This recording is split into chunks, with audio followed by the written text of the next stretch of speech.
Ada orang di penghujung masa ngaku muslim, saya bacakan hadisnya. An Abi Hurairah radhiyallahu taala anhu qala Rasulullah sallallahu alaihi wasallam.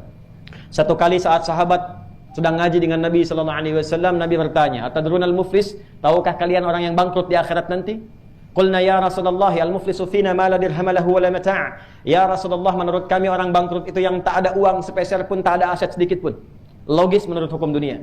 Kata Nabi, al-muflisu min ummati, orang bangkrut dari umatku itu. Nabi tidak mengatakan umatnya Musa dan Isa, tapi ada yang mengaku umatnya Rasulullah divonis bangkrut oleh Nabi saat kembali ke akhirat. Ya'ti yaumal qiyamati bi salatin wa siyamin wa zakatin. Pulang ke akhirat dapat catatan amal, rajin salatnya, rajin puasa, rajin zakat. Wa ya'ti qad syatama hada. Cuman sayang, rajin juga mencela orang. Hati-hati tuh. Ya, antum ngaji, ikut pengajian, ada Qur'annya, ada sunnahnya, belajar, tapi pulang dari situ sering mencela orang. Wa qadhafa hada, nuduh orang. Wa daraba hada, senangnya kelahi melulu. Wa safaka dama hada, puncaknya ada yang menyebutkan nama Allah, bersamaan dengan itu melakukan tindakan yang sangat dilarang dalam Islam, menumpahkan darah. Nyebut nama Allah dengan bab yang tidak dibenarkan, bukan fikihnya. Assalamualaikum warahmatullahi wabarakatuh.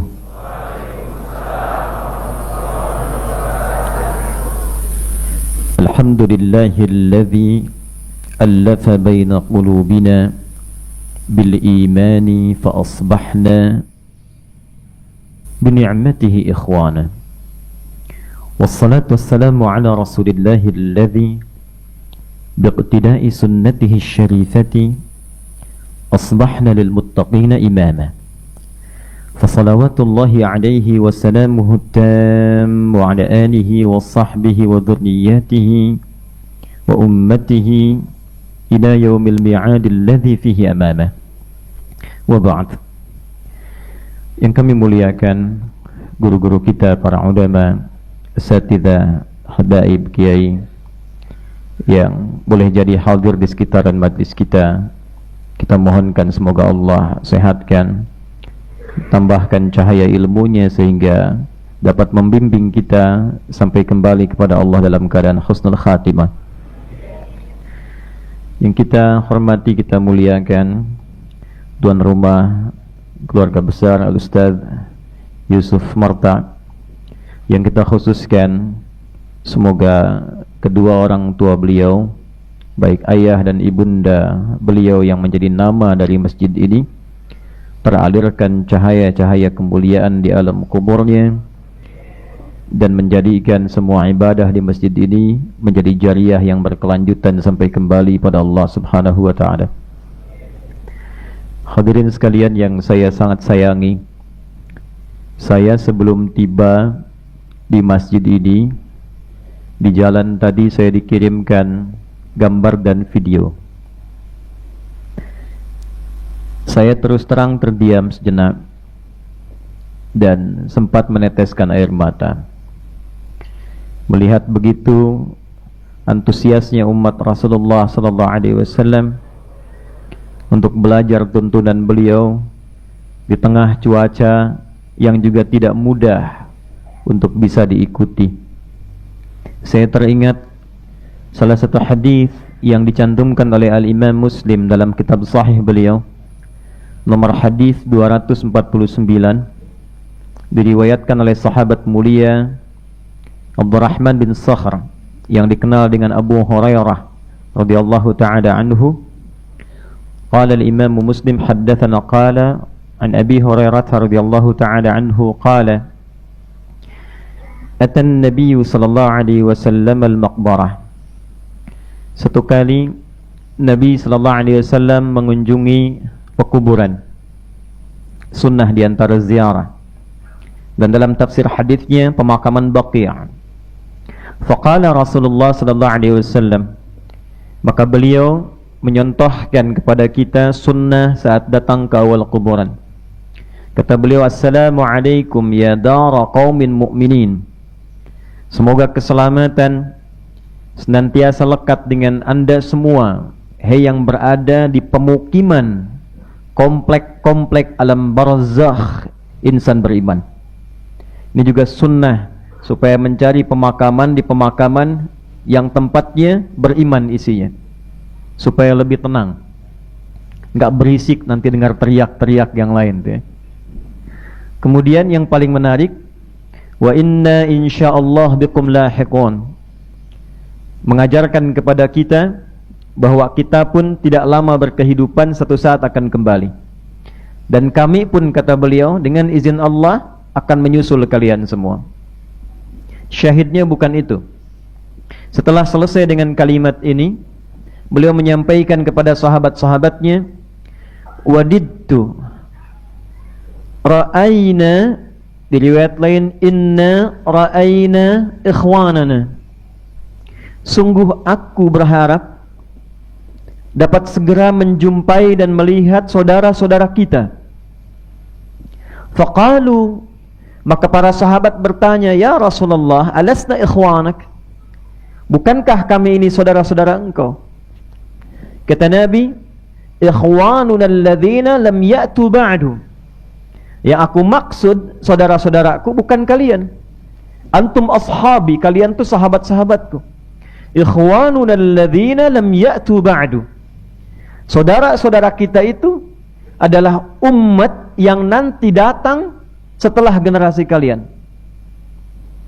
Faqalu, maka mereka berkata, ya Rasulullah, kaifa ta'rifuhum yawmal qiyamati, kaifa ta'rifuhum yawmal qiyamati walam tara alladhina ya'tu ba'du fid dunya.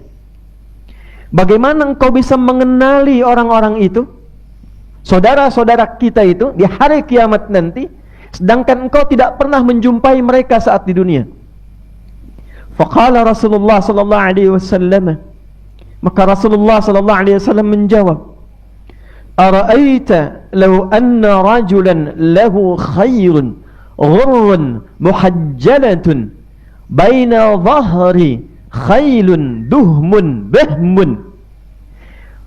Bagaimana pendapatmu jika seorang lelaki memiliki seekor kuda yang tangguh, yang putih di keningnya, putih di kakinya, dia berada di lingkaran kuda-kuda yang lain yang semua terlihat hitam gelap. Ala ya'rif khayla, bukankah akan mudah ditemukan? Maka setelah itu Nabi mengatakan, sayyatu ghurran muhajjalina minal wudu', di isyarat hadis lain, min atharil wudu', wa ana atrahuhum 'alal haud. Mereka akan datang dan terlihat dari sinar bekas-bekas wudunya, dan aku akan menanti mereka di telaga surga. Maka saya melihat antum dari sejak di perjalanan datang untuk menunaikan salat, menjaga wudunya sampai ke tengah-tengah pinggir-pinggir jalan. Satu doa yang saya mohonkan sejak dalam mobil, ya Allah, jadikan semua jamaah-jamaah yang datang di malam hari ini, termasuk umat Rasulullah sallallahu alaihi wasallam, yang ditunggu oleh beliau di telaga Kautsarnya. Hadis yang terkait terdapat dalam hadis riwayat Abu Daud, nomor hadis 3641. Disebutkan juga oleh Imam Ibnu Majah, nomor hadis 223. Disebutkan oleh Imam At-Tirmidzi dalam kitab juga beliau, nomor hadis 2862. Sanadnya tersambung kepada sahabat Abu Darda radhiyallahu taala anhu, qala Rasulullah sallallahu alaihi wasallam, man salaka tariqan yaltamisu fihi ilma sahhalallahu lahu tariqan ilal jannah wa innal malaikata la tad'u ajnihataha ridan litullabil ilmi bima yasna' atau kama qala Rasulullah sallallahu alaihi wasallam. Siapapun yang berangkat dari tempat dia menetap atau dari tempat dia berawal, menempuh perjalanan tariq, bukan syari'. Syari' itu jalan luas yang umum. Tariq, jalan yang kadang tak mudah ditempuh, kadang berliku, kadang ada macet, kadang hujan. Maka semua tapak langkahnya, kata Nabi, sampai dia datang itu, sampai dia kembali, akan diperintahkan malaikat mencatat semua itu menjadi peringan bagi langkahnya untuk melangkah ke surganya Allah subhanahu wa ta'ala. Dan Nabi melanjutkan, sejak dia berangkat, tiba di majlis ilmu, sampai kembali lagi, maka Allah perintahkan pada malaikat untuk membentangkan sayapnya, memberikan ridha kepada para penuntut ilmu itu. Maka makna ridha li tullabil ilmi di hadis ini, di antara maknanya adalah satu, malaikat mengaminkan doa-doanya. Yang kedua, ini yang juga penting, memohonkan ampunan kepada Allah atas istighfar yang para penuntut ilmu mohonkan kepada Allah dari mulai berangkat sampai pulang. Jadi manfaatkan dua hal ini. Kalau datang ke majlis ilmu, yang diperbanyak jangan selfie-nya, jangan gambarnya, yang diperbanyak doanya. Mungkin ini kesempatan antum banyak berdoa, boleh jadi di momen ini Allah ingin kabulkan, ya. Malaikat yang mengaminkan. Dan boleh jadi di detik inilah Allah menginginkan antum menjadi hamba yang dicintainya. Karena di antara ciri hamba Allah, yang kalau Allah sudah menanamkan cintanya kepadanya, di antaranya adalah orang-orang yang merasakan punya salah dan ingin tobat dan kembali kepada Allah Subhanahu wa taala. Turunlah Quran surah kedua Al-Baqarah di ayat 222. Innallaha yuhibbut tawwabin. Sungguh Allah mencintai orang-orang yang gemar bertobat.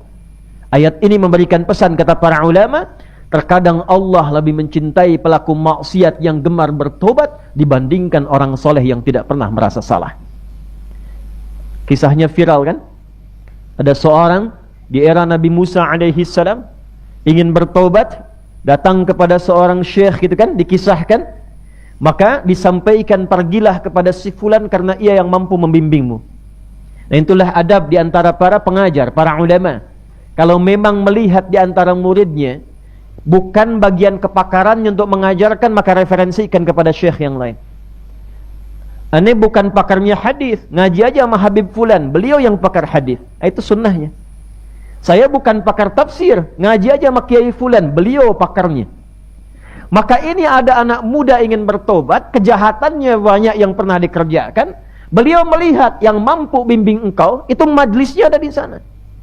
Maka berangkatlah anak itu. Di tengah perjalanan, di tengah-tengah lebih sedikit sejengkal saja sebelum sampai ke tujuan, tiba-tiba datanglah ajalnya, wafat dia. Ini nanti yang menjadikan salah satu kisah ini turunnya surah keempat, surah An-Nisa di ayat yang ke-100, paling kiri sebelah bawah di mushaf. Wa may yuhajir fi sabilillah yajid fil ardi muraghaman katsiran wa sa'ah. Wa may yakhruj min baitihi. Ini kalimat pentingnya nih. Catat baik-baik. Wa may yakhruj min baitihi muhajiran ila Allah wa rasuli thumma yudrikuhul maut faqad waqa ajruhu 'ala Allah. Siapa yang berniat hijrah memperbaiki diri sampai ke tempat dia belajar, masih ada ajal dia berkehidupan, merubah dirinya, maka Allah akan ganti semua yang buruk-buruk rezekinya, keberkahan di rumahnya, perilaku dia yang kurang baik akan dirubah oleh Allah, semuanya berkah dan jadi baik. Karena itu kalau antum datang ke majlis ilmu, cirinya bukan sekedar bertambah ilmu, tapi ilmu yang antum pelajari merubah antum jadi lebih baik. Jadi termasuk ahli Quran. Saya dengar di sini sebulan ada khataman Quran. Ciri berhasilnya bukan berapa banyak yang dibaca. Minhum zalimun li nafsihi, yang berhasil menjadi ahli Quran. Jadi kalau antum belajar, masih perilakunya berubah. Itu yang akan diangkat derajatnya oleh Allah Subhanahu wa taala. Quran surah ke-58 di ayat yang ke-11. Yarfa'illahu alladhina amanu minkum walladhina utul ilma darajat. Tapi kalau antum berangkat niat ingin taubat, niat ingin berubah, niat ingin hijrah, bahkan belum sampai ke majlis, belum sampai ke Masjid Fatimah Muhammad, baru di tengah-tengah perjalanan niat ingin berubah, thumma yudrikhul maut, seperti pemuda tadi tiba-tiba maut datang di tempat, di keadaan yang bahkan tidak dia duga. Ya, 5 hak prerogatif Allah, Quran surah ke-31 ayat ardin tamut. Ya, awas tuh. Wa ma tadri nafsum madza taksibu ghada wa ma tadri nafsum bi ayyi ardin tamut. Tentang kiamat terjadinya kapan, detiknya, harinya, menitnya, jamnya. Pengaturan tentang cuaca, tak ada kepastian cuaca, yang ada perakiraan cuaca. Apa yang akan diatur di alam rahim, tentang lahirnya, qadanya, qadarnya, jenis kelaminnya dan sebagainya, apa yang terjadi kemudian dan kapan dan di mana, serta kita akan kembali pada Allah Subhanahu wa taala. Wafat di pertengahan, Kata Allah, saya terima niatnya, diterima niatnya, digugurkan dosanya, diterima taubatnya, dan langsung langkahnya menjadi pahala awal baginya. Kebayang nggak? Dosanya gugur semua tuh dengan niat taubatnya. Lalu dia melangkah, langkahnya itu dihitung sebagai pahala awal. Jadi dosanya gugur, amalan dia ada, cuma langkah aja. Nah itu ya yang terjadi padanya. Ya. Jadi yang diperbanyak tuh istighfarnya. Begitu dia istighfar, dosanya gugur, di tengah-tengah lebih selangkah sudah punya amalan. Maka ketika dihitung, amalannya sudah muncul, dosanya gugur, faqad waqa'a ajruhu 'ala Allah. Ditetapkan oleh Allah punya pahala, masuklah ke dalam surga. Orang itu sudah membunuh banyak orang, mabuk di setiap keadaan, berzina dilakukan, hampir semua dosa kan. Saya lihat di luar ada tentara sama polisi itu. Antum belum pernah berbuat seperti yang tadi, masa nggak bisa ke surga? Maka isi peluang itu, karena setannya itu juga tahu karakteristik siapa yang digodanya. Nanti lain waktu kalau kesini lagi, tadi sudah diaminkan. Insyaallah. Kita belajar spesifik fikih setan. Belum pernah belajar kan? Ya, ada 9 jenis setan nanti yang harus diwaspadai. Nanti lain waktu kita belajar. Ada setan masjid, Ustaz? Ada, godain DKM tuh. Betul. Jadi kalau masjid itu belum dibangun, semua kompak. Tapi kalau sudah jadi, bisa terjadi perbedaan pendapat, bisa pecah. Itu setan masjid ada. Setan wudu ada, setan wudu. Namanya walhan. Betul, setan wudu itu menggoda. Kalau orang sudah wudu dibikin bingung. Tadi wudunya benar nggak? Batal nggak? Ah itu ada setan wudu. Ya, setan pasar, ibu-ibu tuh ada. Tebet dekat pasar tuh ada. Setan pasar, setan mall itu ada. Hati-hati. Dia yang mengingatkan Anda supaya terus terbawa suasana pasar. Jadi kalau ibu beli sesuatu di mall, ngelihat nggak jadi beli, bawa ke rumah sampai malam mau tidur, ngobrol dengan suami, masih ingat tentang tas itu. Ya, itu setan pasar ikut ke rumah. Ya, suami bilang, "Mah, kan tas masih banyak lah. Yang ini aja kan dihisab juga supaya ringan hisab kita." Astagfirullah, iya Pak ya. Ya udah pakai yang ini. Tapi yang tadi juga bagus kok Pak. Di rumah juga ada setan rumah tuh. Dasim namanya. Dasim, ya. Nabi kasih rumus, kalau Anda mau masuk rumah, ucapkan assalamualaikum. Jadi begitu diucapkan assalamualaikum, fayaqulu syaitan li sahibih, maka syaitan itu berkata pada temannya. Jadi antum berkunjung ke suatu tempat, boleh jadi setannya ikut. Berkata pada temannya, kita tak punya tempat menetap di sini. Tapi kalau antum tak bacakan assalamualaikum, dia berkata pada kawannya, kita punya tempat menetap di sini. Itu yang menjadikan antum sering gelisah, nggak enak masuk kamar. Yang paling aneh, antum tuh tahu dapurnya di mana, kamar mandinya di mana. Tiap pagi, siang tuh lancar aja. Malam-malam kok jadi takut? Loh? Ayo kan? Itu ekopak itu kalau pagi, siang biasa aja tuh. Kenapa malam-malam jadi antum tegang ke situ? Demikian, ajarkan. Saya ajarkan dari anak saya dari kecil. Anak saya nomor 1 Muhammad Hamilul Quran. Sekarang dia mau 10 tahun tuh, ya. Itu sejak 5 tahun saya ajarkan. Kak, di rumah itu nanti hati-hati. Ada setan namanya Dasim. Kalau kakak masuk, bacakan assalamualaikum, dia pergi supaya nggak diganggu. Itu langsung dia praktekkan, dia masuk kamar, dia katakan waktu kecil, assalamualaikum Dasim gitu. Dia sebut namanya, dia usir sekalian deh. Allahu Akbar. Alhamdulillah jamaah sekalian, malam ini kita masih berada di suasana Rajab. Sudah kita masuki di hari ke-21 insyaallah di bulan Rajab 1444 Hijrah. Rajab ini banyak babnya, baik dalam Al-Quran ataupun dalam hadis-hadis Nabi SAW. Malam ini kita akan belajar khusus tentang Rajab. Isra Mi'raj itu nanti ada 3 babnya. Pra Isra Mi'raj, sebelum peristiwa Isra Mi'raj, saat Isra Mi'raj, pasca Isra Mi'raj. Apa yang dititipkan oleh Allah kepada Nabi SAW, sehingga dengan suasana titipan itu yang beliau alami, beliau dihadiahkan Isra dan Mi'raj. Apa yang terjadi saat Isra dan Mi'raj?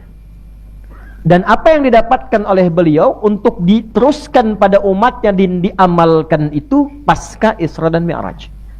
Nah, karena sekarang kita belum masuk pada peristiwanya, kita ambil dulu pada tahap persiapan Isra Mi'rajnya.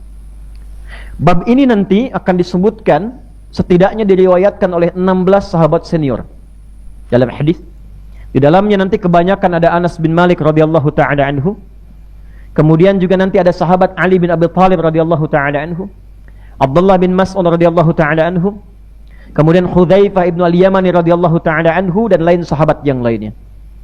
Dari 16 ini nanti, di antaranya yang paling concern oleh Imam Muslim dicantumkan ini di dalam kitab sahih beliau, langsung dalam topik yang pertama, masuknya di Kitabul Iman.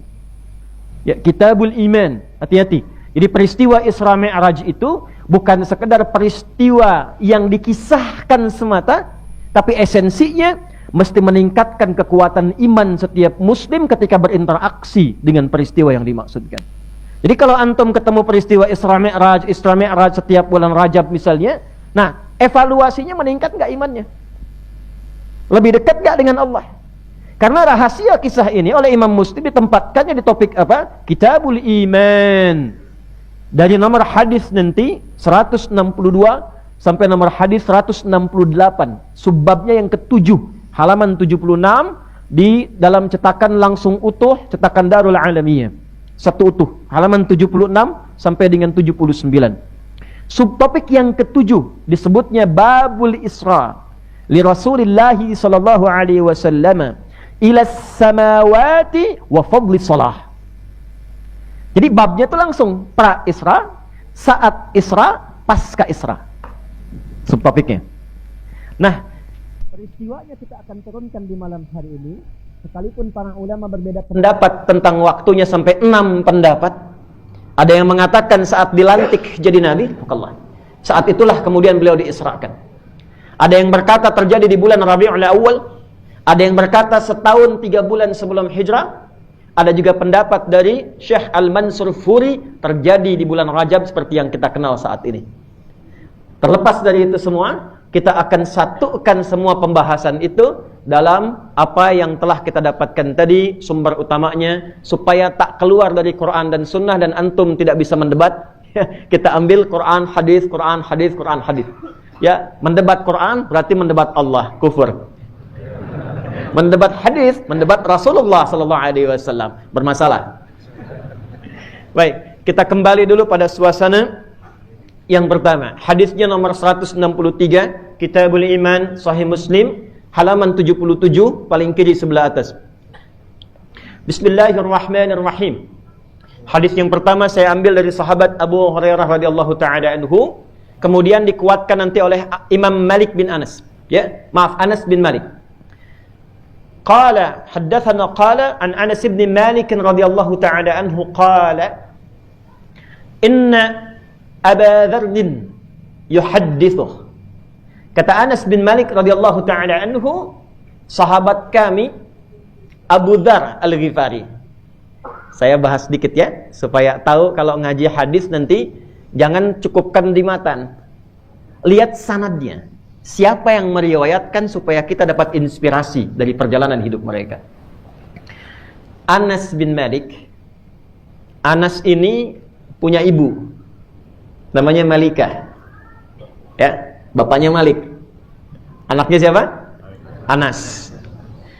Anas bin Malik, bapaknya ini meninggal sebelum beliau tumbuh. Sisa ibunya, single parent. Jadi ibunya ini, nanti ini yang menjadikan fikih tarbiyah aulad ini di-copy paste oleh ibundanya Imam Asy-Syafi'i, di-copy paste oleh ibundanya Imam Ahmad bin Hanbal, di-copy paste oleh ibundanya Imam Al-Bukhari. Ya, ini namanya Bu fikih single parent. Ada babnya ini, ada babnya. Jadi beliau melihat kebiasaannya satu, Abbas bin Abdul Muttalib radhiyallahu ta'ala anhu, paman Nabi, beda usia 3 bulan dengan beliau. 3 tahun, maaf, beda usia 3 tahun. Abbas ini pedagang, pebisnis. Punya anak pertama Fudail radhiyallahu ta'ala anhu.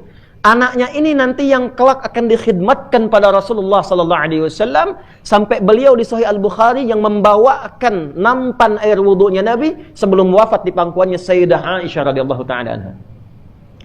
Anak bungsunya namanya Abdullah.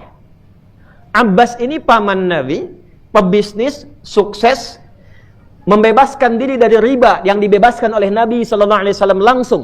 Jadi tadinya pelaku riba, bergiat dengan rentenir. Ya, setelah itu dibebaskan oleh Nabi, untungnya berlipat-lipat setelah bebas dari riba. Makanya kalau antum ingin belajar bab bebas dari riba, buka nanti babnya Abbas radhiyallahu taala anhu. Setelah itu, beliau berpikir, bagaimana caranya saya berdagang tapi tetap saya mengaji dengan Nabi sallallahu alaihi wasallam. Maka di waktu-waktu senggangnya, kalau kita weekend seperti sekarang, itu masih sempat ikut halaqahnya Nabi sallallahu alaihi wasallam.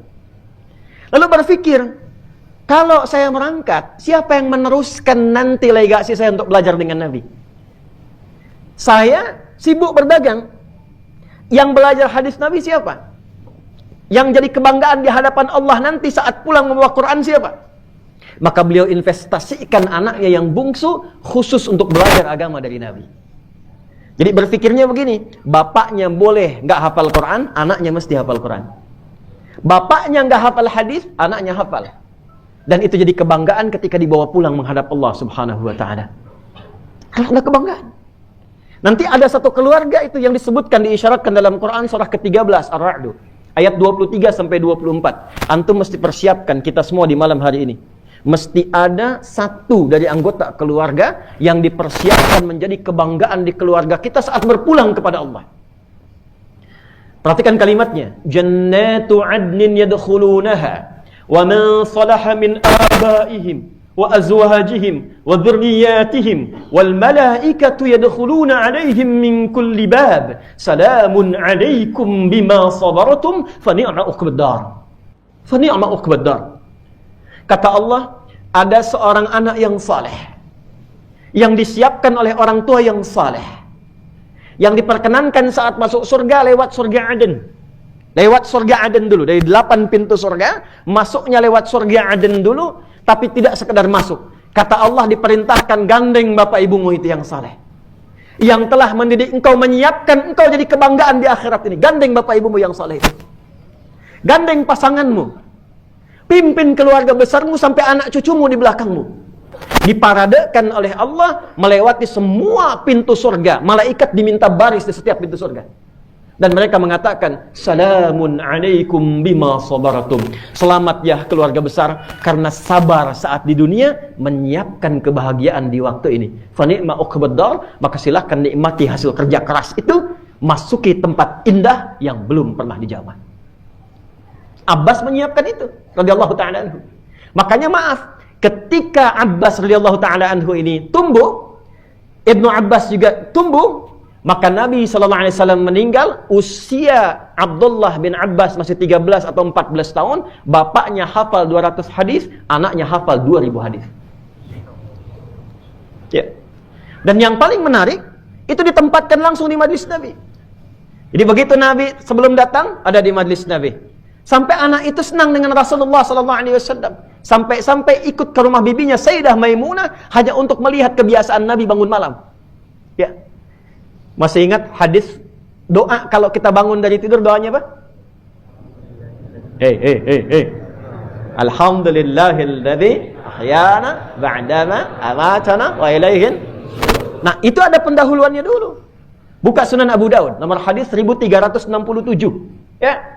Itu hadisnya, ya pendahuluannya, diriwayatkan oleh seorang anak kecil usia 4-5 tahun yang ingin melihat kebiasaan Nabi bangun malamnya seperti apa.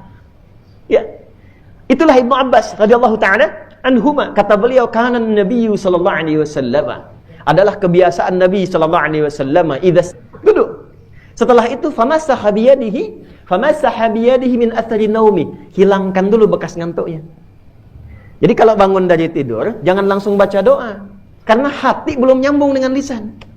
Masih ngantuk. Bangun jam 3. Alhamdulillah. Ayana. Begitu sadar jam 6 kan? Huh? Hilangkan dulu bekas ngantuk. Tapi ada hadis lain. dengan tangan yang diduga bersih, karena hadis lain mengatakan kalau bangun dari tidur, basuhlah kedua telapak tanganmu karena engkau tak tahu kemana dua tanganmu berkelana saat tidur. Ya, bersihkan. Setelah itu apa? Faqara khawatim surah Ali Imran, maka beliau membaca 10 atau 11 ayat terakhir surah Ali Imran dari ayat 190 sampai ayat 200, barulah diteruskan hadisnya. Thumma dhahaba ila syadin mu'allaqah, maka pergilah ke tempat tertutup fatawadda, kemudian salat sunnah malam tahajud itu yang formulanya 2 ujungnya 1, itu riwayat anak kecil usia 4-5 tahun.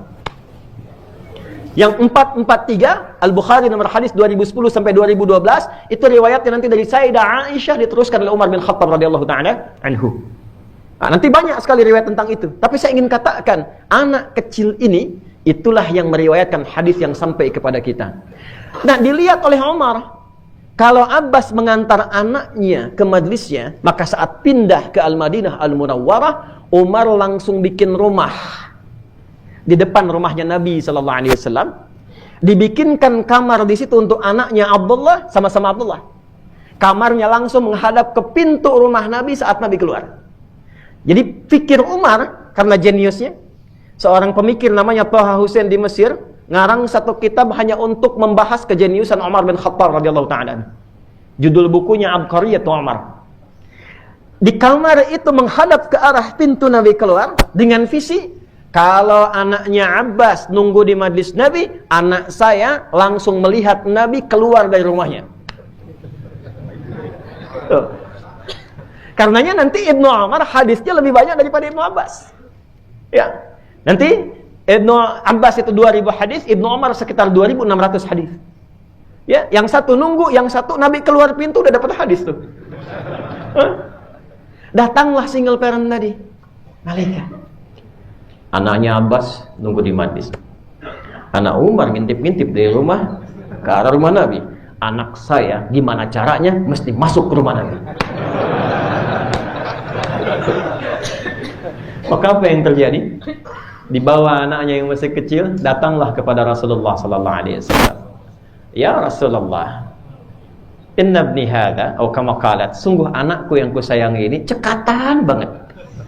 Mohon terima jadi khadim Anda.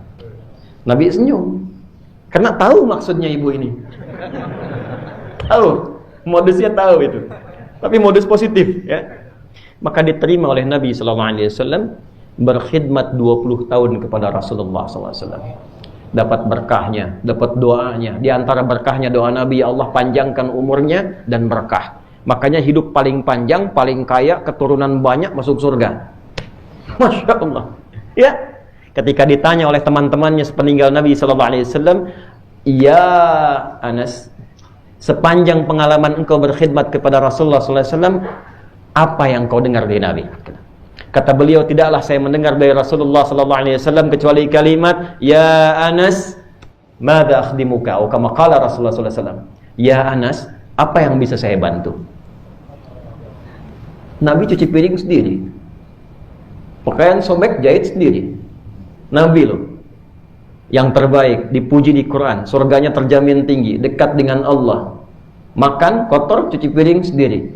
Sobek jahit sendiri. Ada yang bantu, apa yang bisa saya bantu? Ada orang, tapi bukan antum ya, bukan antum nih. Bukan Nabi, bukan Rasul, surga belum jelas, ya. Nggak ada pujian di Quran. Istri udah masakin 8 jam tuh nunggu-nunggu antum. Udah semuanya, Masya Allah. Yang masak beliau, yang hidangkan beliau, yang senyum beliau, yang makan antum, yang cuci piring beliau. Ya, itu bab. Ditirulah nanti oleh Al-Imam Syafi'i. Baik ya? Rahimahullahu ta'ala, itu pun ibunya single parent. Lahirnya di Gaza, tumbuh berkembang kemudian di Mekah, sampai berakhir di Mesir. Ya, itu maaf sekali, sampai di pangku tawaf didudukkan di tempat-tempat ulama, sampai jadi bintang di zamannya, dan muridnya Imam Malik bin Anas. Ditiru oleh ibundanya kemudian Imam Ahmad bin Hanbal. Imam Ahmad itu hafal 1 juta hadis. 1 juta hadis. Itu barakah ibunya. Kalau musim dingin pun tetap dibangunkan malam, diwudukkan, masak air dihangatkan, diwudukkan. Setelah itu diangkat, disimpan di halaqah-halaqah ulama. Selesai dibawa lagi, selesai bawa lagi, berkah. Ditiru kemudian ini oleh Imam Al-Bukhari, ibundanya single parent. Lahir beliau 2 tahun ayahnya meninggal, 4 tahun, matanya divonis buta permanen. Lihat nanti di Fathul Bari, dari 16 jilid yang pertama, di mukaddimahnya. Buta permanen. Nama aslinya itu Muhammad beliau. Punya bapak Ismail, punya kakeknya Ibrahim, kakek buyutnya Al-Bardizbah, ya, yang buyutnya Al-Mughirah. Tinggal di Kecamatan Ju'fa, Kabupaten Bukhara, Provinsi Khorasan, negaranya Uzbekistan sekarang. Ya, karena kalau ada orang non-Arab datang ke Arab, dia sudah merasa Islam datang, dia bukan perkenalkan dirinya, dia viralkan nama daerahnya supaya dikenal, saya bukan dari penduduk sini, saya dari negeri A, Islam sudah sampai ke tempat saya. Rumusnya tambahkan al di depannya, ujungnya kasih i. Saya dari Bukhara, Al-Bukhari. Imam Nawawi dari Banten, Anan Nawawi Al-Bantani. Syekh Yasin dari Padang, Syekh Yasin Al-Padangi. Syekh Ahmad Khatib Al-Minangkabawi dari Minangkabau, Syekh Ahmad Khatib Al-Minang. Sukmarta Ustadz datang ke Mekah dari Tebet, Jakarta. Ana Yusuf Marta At-Tebeti Al-Qorib min Taman Eko Parki.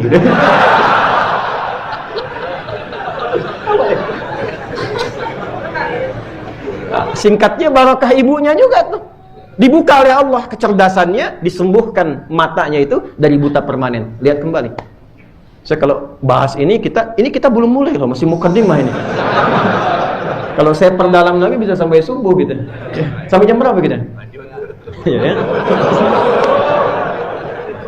Nah, silakan sampai subuh ya. Saya jam 10 pulang nih. Balik. Jadi hadis pertama dari Anas bin Malik. Mengisahkan, saya dapat infonya dari Abu Dzar, kata beliau. Nah, Abu Dzar ini siapa? Abu Dzar Al-Ghifari ini nama aslinya Jundub bin Junadah. Jundub bin, bukan Junub, Jundub.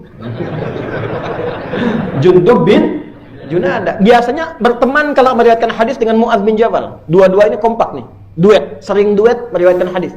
Termasuk tadi doa antum, alhamdulillahilladzi ahyana ba'dama amatana wa ilaihin. Itu diriwayatkan oleh duet Mu'adz bin Jabal dengan Jundub bin Junadah. Antum ngaji Al-Arba'in An-Nawawiyah tuh, ya, nomor hadis yang ke-18 tuh. Ittaqillaha haitsu ma kunta wa atbil hasanata sayyi'atal hasanata tamhuha. Itu riwayatnya dari Mu'adz bin Jabal dan Jundub bin Junadah. Kenapa disebut Abu Dzar Al-Ghifari? Ingat rumusnya? Al-Ghifar berarti dari Ghifar. Ghifar itu kampung begal. Ingat tuh. Jadi sekampung begal semua. Nah, di antara pemimpinnya Jundub ini. Singkatnya, ada kilatan yang masuk ke hatinya mengatakan, mau sampai kapan jadi begal? Dan itu pasti, selalu ada itu kilatan itu. Jadi Allah tuh dengan sifat rahmannya tidak membiarkan seorang hamba berkehidupan kecuali mendapatkan bagian dari hidayahnya. Itu yang dimaksud Quran surah ke-29 di akhir ayatnya. Walladzina jahadu fina lanahdiyannahum subulana. Kenal Firaun? Ayo bilang kenal ya. Firaun Firaunnya. Itu ya. Firaunnya. Nanti babnya lain lah ya.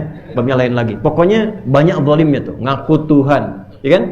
Genosida, macam-macam sekali.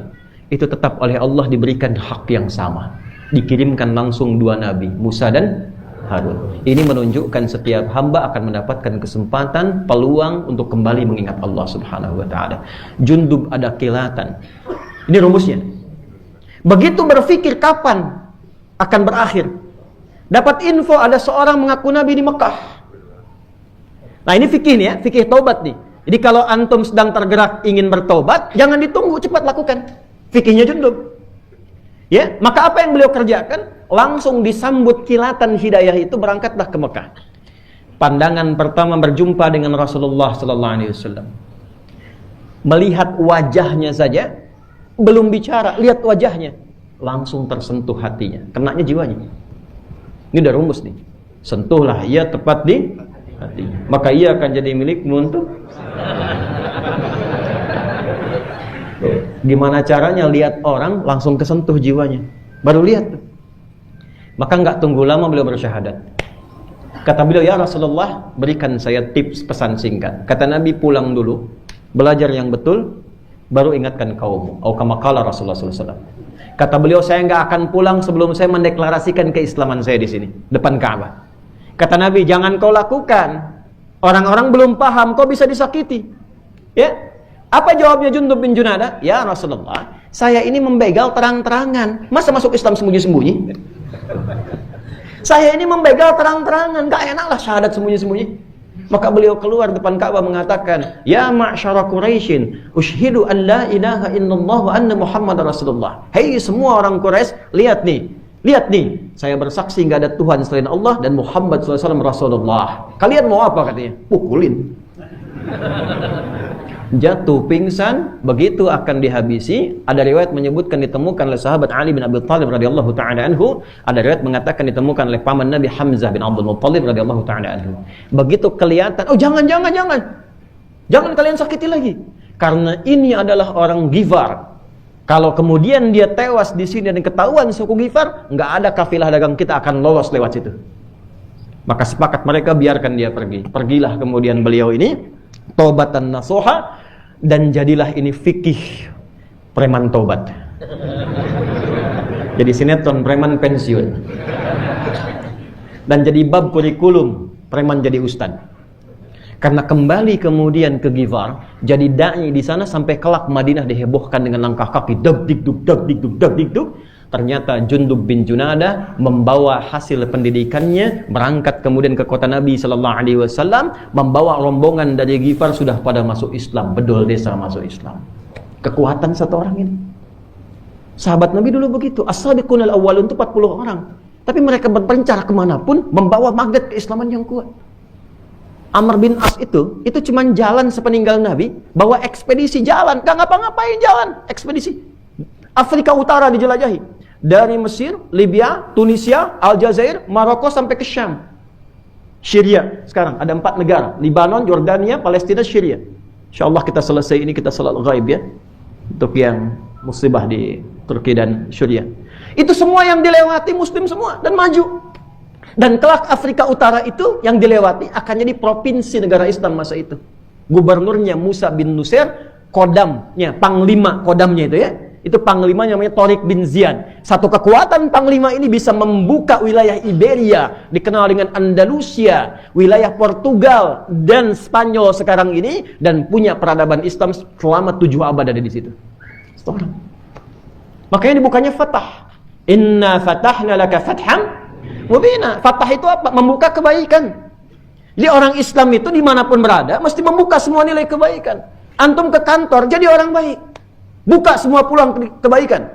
Yang disiplin antum, yang jujur antum, tidak korupsi, disiplin, paling sabar, tepat waktu, paling bagus hasilnya, buka semua nilai kebaikan. Nanti kalau ditanya, bagaimana Anda bisa begini? Jawab, Islamlah yang mengajarkan saya seperti ini. Itulah hidayah. Itulah hidayah. Nah, ketika masuk Islam diviralkanlah tempatnya dari Ghifar, maka dikenal dengan Abu Dzar al-Ghifari. Kenapa yang disebutkan Abu Dzar al-Ghifari-nya bukan nama orangnya? Untuk memberikan kesan kepada orang setelahnya. Nih saya nih, dulu saya mantan begal, sekampung begal semua, tapi Islam merubah saya menjadi orang baik dan dekat dengan Nabi, meneruskan risalah dakwah beliau. Itulah kalau antum ngaji tahu sanadnya, jadi kita bisa berubah. Dulu pembegal jadi ahli hadis, jadi ustad. Kenapa saya nggak pernah begal orang, nggak bisa mendapatkan hadis Nabi SAW? Jelas? Itu baru sanad. Sekarang kita masuk hadisnya. Baik ya, kembali ada di Sahih Muslim nomor hadis 163, paling kiri sebelah atas, halaman 77. Qala, Abu Dzar menyampaikan, anna Rasulullah sallallahu alaihi wasallam qala, Rasulullah sallallahu alaihi wasallam menginformasikan suasana menjelang Isra dan Mi'raj. Furija saqfu baiti di Makkah. Tiba sebelum diberangkatkan Isra dan Mi'raj itu ada kejadian yang pertama, kata Nabi, atap rumah saya ditembus yang di Mekah. Nah, jadi kejadian Isra dan Mi'raj ini bukan setelah Nabi hijrah ke Madinah, tapi bermula kejadiannya sejak Nabi di mana? Di Mekah. Furija saqfu baiti, ditembus atap rumahku. Fanazala Jibril alaihi salam. Tiba kemudian yang nembus itu datanglah Jibril alaihi salam. Teruskan. Fafaraja sadri, maka beliau mendekat kepadaku dan membelah dadaku. Pas ya, pelan-pelan. Fafaraja sadri, maka menembus dalam dadaku, menembus. Jadi faraja itu lebih menembus sifatnya. Dia ada yang mengatakan membelah, tapi lebih tepatnya menembus ke dalam dada beliau. Kemudian apa yang terjadi? Nah, ini yang paling menarik nih. Thumma ata atau thumma jaa dalam riwayat Muslim, lalu didatangkanlah oleh beliau itu bitastin mumtaliin, ya, dengan satu bejana yang penuh dengan apa? Hikmatan wa imanan. Di dalam bejana itu ada nilai-nilai hikmah dan iman. Faghasala, maka beliau membasuh sadri, ya, isi dadanya Nabi sallallahu alaihi wasallam, bima'i zamzama fajaa bistastin, ya, mumtaliin hikmatan wa imanan. Dibersihkanlah dengan air Zamzam bagian dalam tubuhku ini sehingga bersih. Yang paling utama yang menunjang misi beliau, satu, hikmah, kedua, iman. Tahan sebentar. Saya sampaikan dulu dari sanad hadis ini ijazah saat minum air Zamzam. Ya, ini bisa dipakai ijazah saat minum air Zamzam. Jadi kalau antum mau minum air Zamzam, hadisnya kan umum, ma'u zamzama lima syuribalah. Air Zamzam itu sesuai dengan niatnya, itu yang dikabul sebelum dia minum. Ada pernah siswa dari Jamiah Islamiyah di Madinah, matanya itu minusnya tinggi sampai nggak bisa lihat kalau dilepas. Maka dia mengambil barakah dan fadilah hadis itu saat dia sa'i, dia singgah di tempat air Zamzam, dia kemudian minum, sebagian dia basuhkan kemudian ke bagian matanya, dia mengambil barakah dari hadis Nabi sallallahu alaihi wasallam, dia yakini betul dengan itu sebagai ketaatan kepada Allah. Ya, tawassul dengan amal solehnya dikaitkan dengan Rasulullah.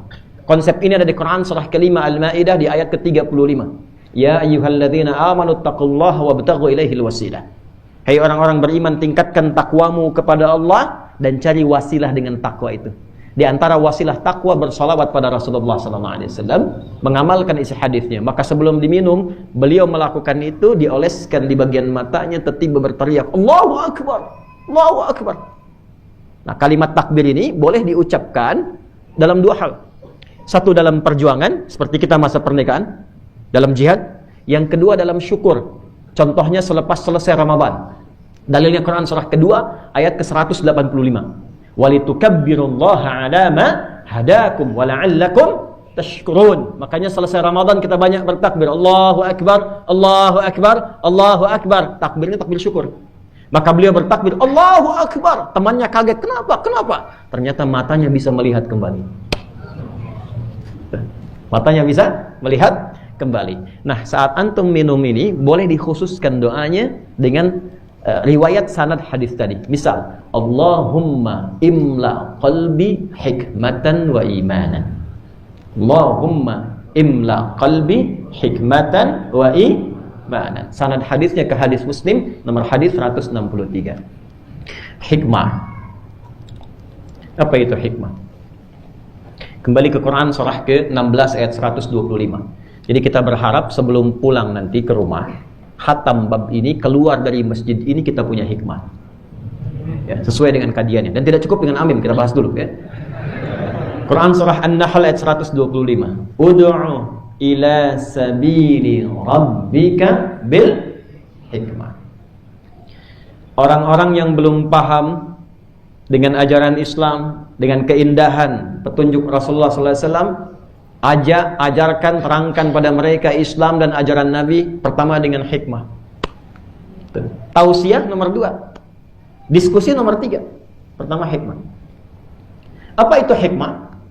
Para ulama membatasi yang pertama, al-isabatu fil aqwal wal af'al wa wad'u kulli syai'in fi mahalli. Paham? Tidak. Al-isabatu fil aqwal. Hikmah itu anugerah dari Allah yang menjadikan seseorang senantiasa mampu berkata benar. Jadi tidak dia berkata kecuali yang benar. Kalaupun bercanda, candanya juga benar. Ya. Boleh bercanda, boleh. Tertawa boleh. Ada 150 hadis canda Nabi. Ada hadis kalau dikumpulkan kurang lebih 150 canda Nabi. Nabi bercanda dengan sahabat, termasuk dengan nenek-nenek. Datang seorang nenek pada Nabi sallallahu alaihi wasallam, faqalat, maka dia berkata, "Ya Rasulullah, aina ana fil jannah?" Ya Rasulullah, saya di surga, di mana nanti? Kata Nabi, ma kunti fil jannah. Nggak ada nenek di surga. Maka dia murung. Ya, dia murung pulang. Dia berpikir saya ibadah sampai jadi nenek-nenek, tapi saya nggak bisa ke surga. Bertemu dengan Umar, diceritakan, ma biki, kenapa nek?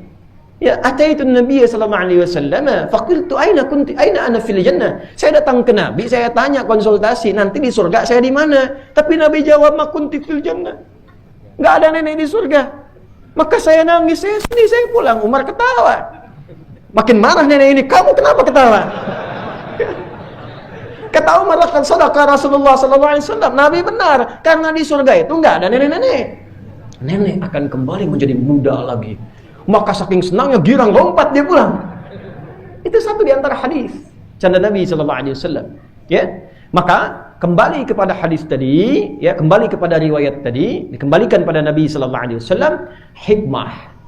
Yang pertama, kemampuan yang dianugerahkan oleh Allah untuk berkata dalam setiap keadaan dengan cara yang benar. Tapi hikmah juga bukan sekedar benar. Awas. Yang kedua, teruskan dulu. Wal af'al, sesuai antara perkataan dengan tindakan. Jadi kata-kata dia benar, tapi dia juga mengerjakan itu. Kan ada yang pandai mengatakan benar, tapi dia belum tentu mengerjakan itu. Termasuk hati-hati. Saya, ustadz, alim, kiai, habaib, guru, itu kalau ada orang mengajar tapi dia tidak melakukan itu, dikecam pertama kecamannya dalam Al-Quran, di mana otakmu katanya. Quran surah kedua ayat 44. Atamuruna an-nasa bil birri wa tansawna anfusakum wa antum tatluna al-kitab afala ta'qilun. Pandai nasihati orang ya. Kamu sendiri enggak amalkan sedangkan engkau tahu dalilnya. Di mana disimpan pikiranmu katanya. Ya. Maka apa yang harus dilakukan? Antara perkataan dengan perbuatan, hikmah itu senafas. Contoh, maaf. Tahajud itu penting tidak? Istimewa tidak? Walaupun hukumnya sunnah ya. Antum katakan misalnya, tahajud itu penting, istimewa, bagus. Tapi antum sendiri gak kerjakan. Nah itu belum hikmah. Walaupun benar.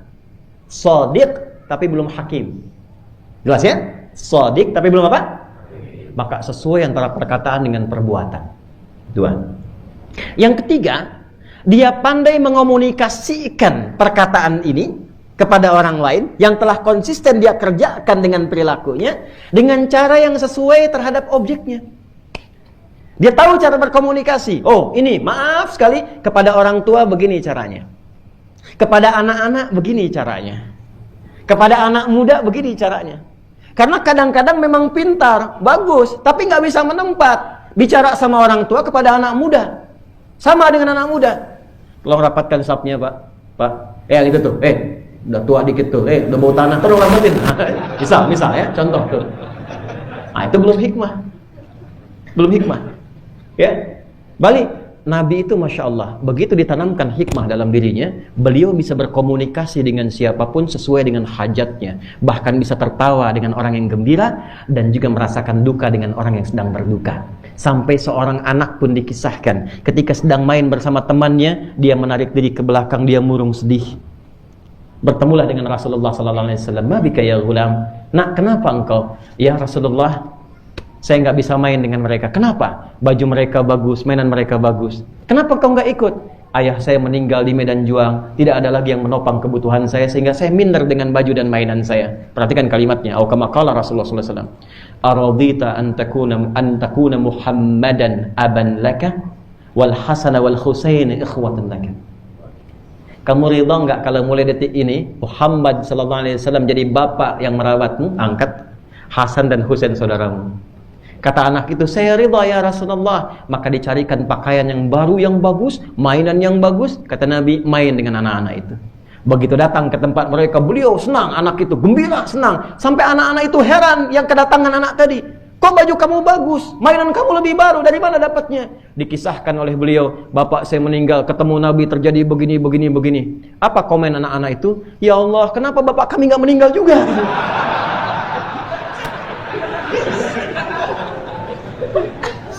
Tapi poinnya, bagaimana Nabi bisa menempatkan sesuatu sesuai dengan tempatnya. Dan itu universal. Maaf, Berapa banyak antum yang sejak di bawah ketika naik ke atas bahkan tak kenal yang bawahnya. Padahal dia yang menaikkan antum ke atas. Antum yang di militer naik sampai ke pangkat tertinggi, ingat nggak ke teman-teman antum yang sleting yang di bawahnya masih di bawah? Itu yang mengangkat antum. Antum yang di kantor jadi posisi sudah direktur, sedangkan teman-teman yang menopang antum dari bawah itu, ingat nggak ke mereka? Atau jangan-jangan security yang antum telah bersahabat kenal pun ketika antum di atas nggak antum sapa? Inilah pra Isra Mi'raj, menjadikan kita lebih peka, lebih menyayangi dengan sesama. Dan yang paling menarik, sifatnya universal. Bukankah kalimat Quran itu ketika menunjukkan hikmah umum sifatnya? Coba tunjukkan ketika keluar, tetangga kita bukan hanya yang Muslim. Mungkin antum ada tetangga yang Kristen, ada yang Hindu, ada yang Buddha. Maka orang yang sudah punya hikmah, dia bisa menempatkan bagaimana nilai keindahan Islam bisa diletakkan dalam setiap pergaulannya. Antum di kantor, tempat bekerja, apakah semuanya Muslim? Sedangkan itu teman antum, divisi yang sama, di tempat yang sama, ngantor sama-sama, olahraga sama-sama, studi banding sama-sama. Orang yang punya hikmah, bahkan ketika diterapkan, dia menerapkan dalam konteks keduniaan, dia tidak bedakan siapa Muslim, siapa yang Muslim. Berapa kali pernah antum terapkan nilai Islam untuk mengajak dia makan bersama? Insyaallah. Ketika diajak, kenapa sih baik sekali antum? Antum jawab, Nabi yang menuntun saya seperti ini, Islam yang mengajarkan saya seperti ini. Sehingga kita temukan hadis-hadis itu banyaknya umum kalau berinteraksi secara sosial. Dan ilmunya hikmah. Saya sering ungkapkan hadis ini. Pernah dengar nggak kalimat ini kata Nabi? Siapa yang masak makanan, baunya sampai ke tetangga. Hati-hati, antum punya restoran nih. Hati-hati nih. Hati-hati tuh. Ya. Siapa yang masak makanan, baunya sampai ke tetangga, maka bagilah tetangga itu walaupun hanya antum hafal kuahnya tuh. Tapi tolong jangan baca pakai terjemahan ya, nanti salah dalam mempraktekkan. Maksud hadis ini bukan antum masak opor ayam, antum makan ayamnya, kuahnya bagi tetangga. Antum bagilah ke tetangga, tetangga tanya, kenapa cuma kuahnya? Hadis Nabi. Anda yang salah paham, ya, Nabi yang jadi tersangka tuh, hati-hati. Ya. Maksudnya adalah sekalipun antum masak kuah dengan bumbu tertentu, dan itu visinya visioner ke depan, tanambu. Sekarang kan banyak ragam bumbu tuh, bumbu rendang, bumbu opor, mungkin yang dimasak tempe, yang dimasak singkong. Jangan dia salah sangka dengan yang antum masak, bagikan supaya dia tak cium bau dan salah prasangkanya. Tapi pertanyaan syahidnya adalah, apakah hadis ini mengatakan bagikan hanya kepada yang Muslim saja? Tidak. Ya, tetangga antum ada yang Kristen, jangan dilewatin, ketok pintunya. Selamat malam, malam Pak. Ya, ini ada rezeki. Apa itu? Opor ayam. Oh, baik sekali Pak. Bukan baik, Nabi yang mengajarkan saya seperti ini. Insyaallah. Besok dia kembalikan pancinya, udah bisa assalamualaikum, assalamualaikum. Ketok, terima kasih Pak. Nah, mengembalikan panci, oh sudah, enak sekali Pak. Cuma mau nanya, hari ini kira-kira Nabi mengajarkan berbagi lagi enggak?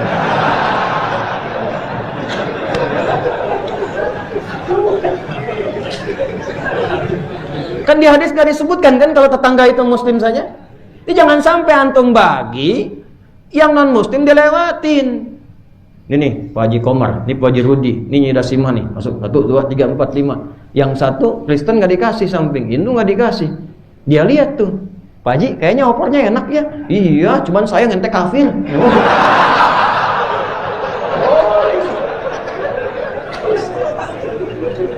Ya, itu bab hikmah itu. Bab hikmah. Jadi tempatkan di mana saja jadi bijak. Ta'lim, praktek ibadah, pakai ilmu hikmah itu enak, gak ribet, gak ada perselisihan. Antum datang ke masjid, punya ilmu hikmah. Di antara ilmu hikmah itu kan puncak keilmuannya, supaya bisa bijak. Punya ilmu hikmah, datang ke masjid, lihat masjidnya subuh pakai kunut aja. Allahumma hdina fi man hadait, amin. Syekh Ibnu Shalih Al-Utsaimin itu Hambali, beliau nggak kunut subuh, tapi fatwanya kalau ada yang bermakmum di belakang imamnya kunut, maka aminkan, kata beliau. Beliau tuh nggak kunut subuh, Hambali, tapi mengaminkan. Jadi nggak ada ceritanya Allahumma hdina fi man hadait, bid'ah.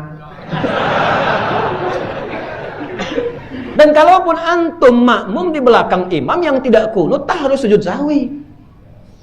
Ya, jadi lebih enak. Ini banyak sekarang kita disibukkan pada masalah-masalah kecil karena gagal hikmah. Itu poinnya. Sedangkan yang pokok-pokok itu yang nggak kita perhatikan. Ya kecil-kecil. Saya pertama datang pulang dari Tripoli ke Indonesia. Ada satu kejadian sederhana tapi menjadikan suami istri tidak bertegur sapa semalaman. Tuh, gara-gara persoalan lutut dan telapak tangan. Kebayang nggak tuh? Suami pulang, ya mungkin dari Jakarta dinasnya, karena saya tinggalnya dulu di Bekasi. Pulang kena macet, nggak sempat isyaan di masjid. Nyampe rumah, sholat di rumah, kelihatan istri. Istri lihat. Cuma mungkin disinilah perlu dipelajari. Nanti fikih ibu ya, belajar khusus fikih ibu rumah tangga. Jadi ada fikih istri, fikih suami. Kan di Quran disebutkan ar-rijalu qawwamuna 'alan, Quran surah 4 ayat 34. Jadi yang pemimpin itu siapa? Laki-laki, qawwam. Ingat ya, apa ciri khas pemimpin? Tidak mau dipimpin. Ya, ciri khas pemimpin tidak mau dipimpin. Menerima masukan, tidak menerima saran. Harus ada muqaddimah. Ini begitu melihat suami, i'tidal sami'allahu liman hamida, rabbana walakal hamd. Dia turunlah suami itu pakai lutut untuk sujud. Istri melihat tertatap seperti ada amunisi. Ini problem nih. Banyak sekarang terlihat beberapa yang ngaji itu dapat ilmu tapi mengkreasikan ilmu itu sebagai amunisi. Ini yang salah. Maka begitu salam tanpa muqaddimah. Ini kisah nyata. Tanpa muqaddimah langsung dikatakan, papa salah tadi sholatnya. Suami defense. Kan? Emang kenapa mah? Harusnya dari i'tidal tadi, saat sujud bukan pakai lutut tapi pakai telapak tangan dulu.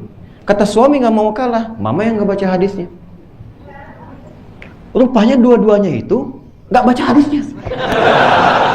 Nggak tahu juga. Besoknya ketemu saya, itu sampai nggak tegur sapa semalaman. Tidur tuh suami ke barat, istri ke timur. Semalaman, besok memutuskan datang ke tempat saya. Jadi begitu jumpa saya, cerita-cerita, saya senyum. Saya bilang, Pak Ibu, tahukah Bapak dan Ibu, masalah ini ada di kitab yang sama. Nomornya pun cuma beda 2. Yang 1838 di Sunan Abu Daud, nih paling kanan sebelah bawah. Yang meriwayatkan, namanya sahabat Wahil bin Hujur. Itu yang pakai lutut. Yang pakai telapak tangan, nomor hadis 840, nih yang kiri atas. Rawinya sahabat Abu Hurairah. Kenapa ada 2 riwayat begini? Singkatnya, saya bilang, Wa'il bin Hujur itu masuk Islam lebih dulu dari Abu Hurairah. Saat Nabi masih kuat. Nabi masih ikut perang-perang. Ya, perang Badar, perang Khandaq, perang Uhud, ikut. Masih kuat terlihat oleh Wa'il bin Hujur saat turun dari i'tidal ke sujud, pakai lutut duluan. Abu Hurairah Abdurrahman bin Sahar masuk Islam tahun ke-7 Hijrah. 3 tahun sebelum Nabi meninggal. Nabi meninggal usia 63 tahun. Saat masuk Islam Abu Hurairah usia Nabi itu 60 tahun. Dan persoalan klasik sahabat-sahabat yang senior itu, bapak-bapak yang senior, ibu-ibu kalau sudah usia 60-an pasti punya persoalan di lutut. Makanya hadis-hadis seputar sholat Nabi, sering Nabi pakai tongkat, sering nyandar ke tiang. Kenapa? Karena punya masalah di lutut. Itulah yang menjadikan Abu Hurairah saat melihat Nabi turunnya pakai telapak tangan karena lutut bermasalah. Jadi kesimpulannya Bu, saya bilang Pak, dua-duanya benar. Yang salah yang kepalanya duluan. Ya. Jadi mau pakai lutut silakan, mau pakai telapak tangan silakan. Yang salah yang kepala. Alah, ini belum apa-apa udah ribut. Ya. Nah, tapi jangan juga bacanya pakai terjemah. Jadi kalau ada anak muda di sini nih, banyak anak muda nih, sholat di sini Masjid Fatimah Muhammad. Begitu dia mau sujud, telapak tangan duluan. Yang lain lihat sampingnya, tua tuh. Bukan begitu cara memahaminya. Maksudnya ini alternatif. Nggak harus tua dan muda urusannya. Ada anak muda, dia main bola tuh, datang ke JIS, cedera lututnya. Cedera lutut walaupun muda, turun apa? Telapak tangan. Kalau kita pakai hikmah, nggak ada masalah. Nggak ada masalah. Ya, ini masalah takut, ribut. Masalah sap aja jadi ribut gitu kan. Nah, jadi kalau kita masuk bulan Rajab, bulan mulia, bulan agung, bulan melatih diri mengevaluasi dari maksiat. Makanya dikenal bulan Hurum, satu di antara bulan Hurum. Nanti kalau baca hadis lagi di hadis Muslim hadis 1679. Dari Abu Bakrah namanya Nafi' radhiyallahu taala anhu. Nabi SAW bersabda, "Inna az-zamana qad istadara ka hay'ati yawma khalaqas samawati wal arda minha arba'atun hurum." Tadatu mutawaliyat, Dzulqa'dah, kemudian Dzulhijjah, kemudian Al-Muharram, kemudian Rajabun Mudhar asy-syahrul ladzi baina Jumada wa Sya'ban. Bulan ini bulan berlatih menahan diri dari maksiat.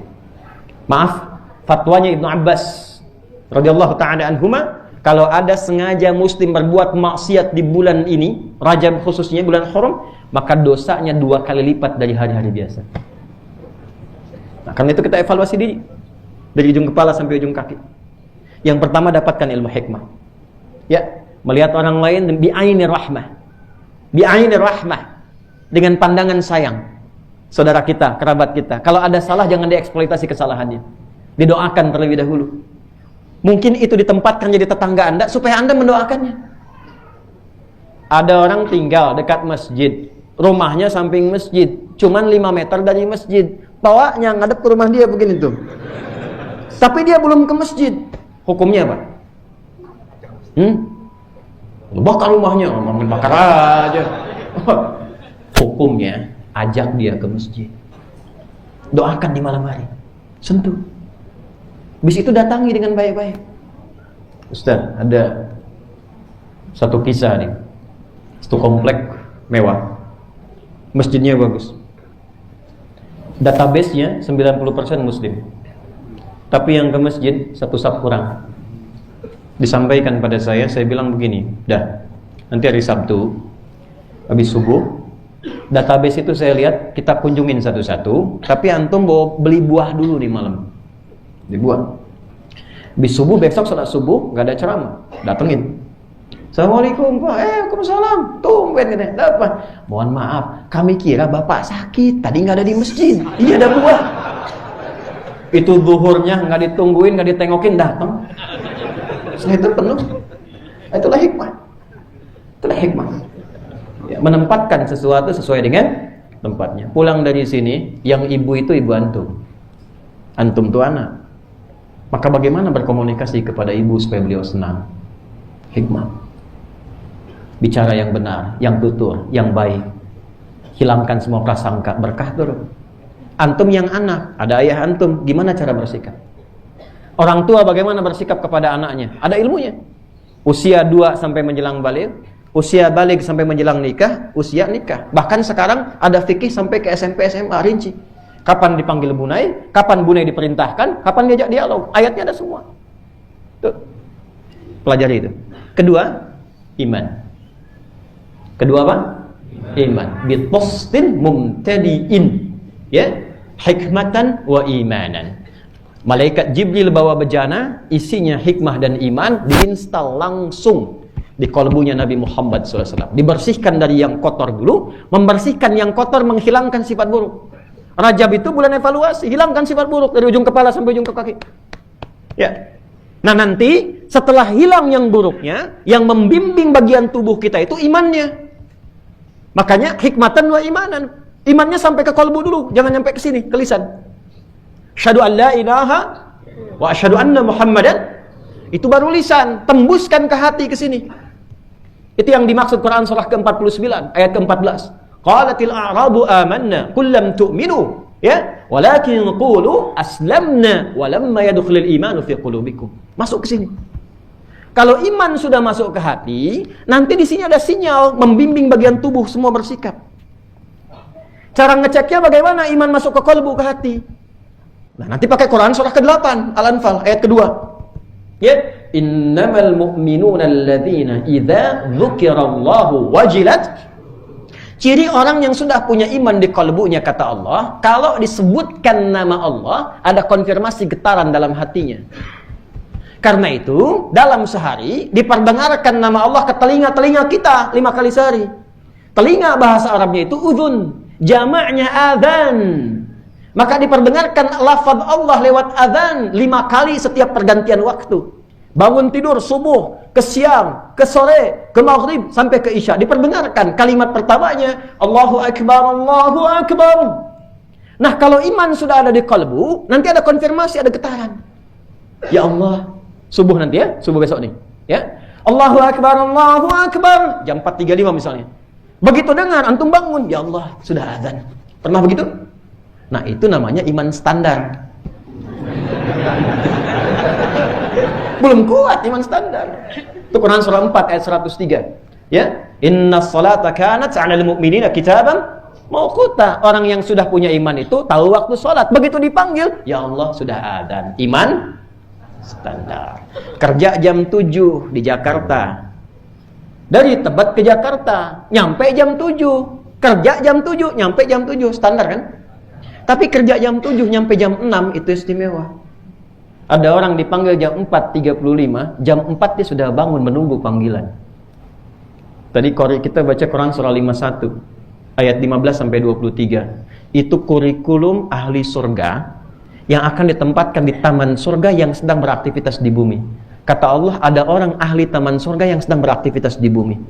Itu diantara rahasianya Quran surah 51 ayat 15 sampai 23. Di antara amalannya konsisten tahajud. Dia bangun jam 4, panggilan baru 4.35. Itu iman kuat. Iman yang repot, dipanggil 4.35, baru bangun 5.34. Itu pun belum sadar. Ya. Iman sakit atau yang belum punya iman, Allahu Akbar, Allahu Akbar. Surah apa nih? Kecilin doanya. Nah, dia salah. Ini masalah. Nah, maka konfirmasi.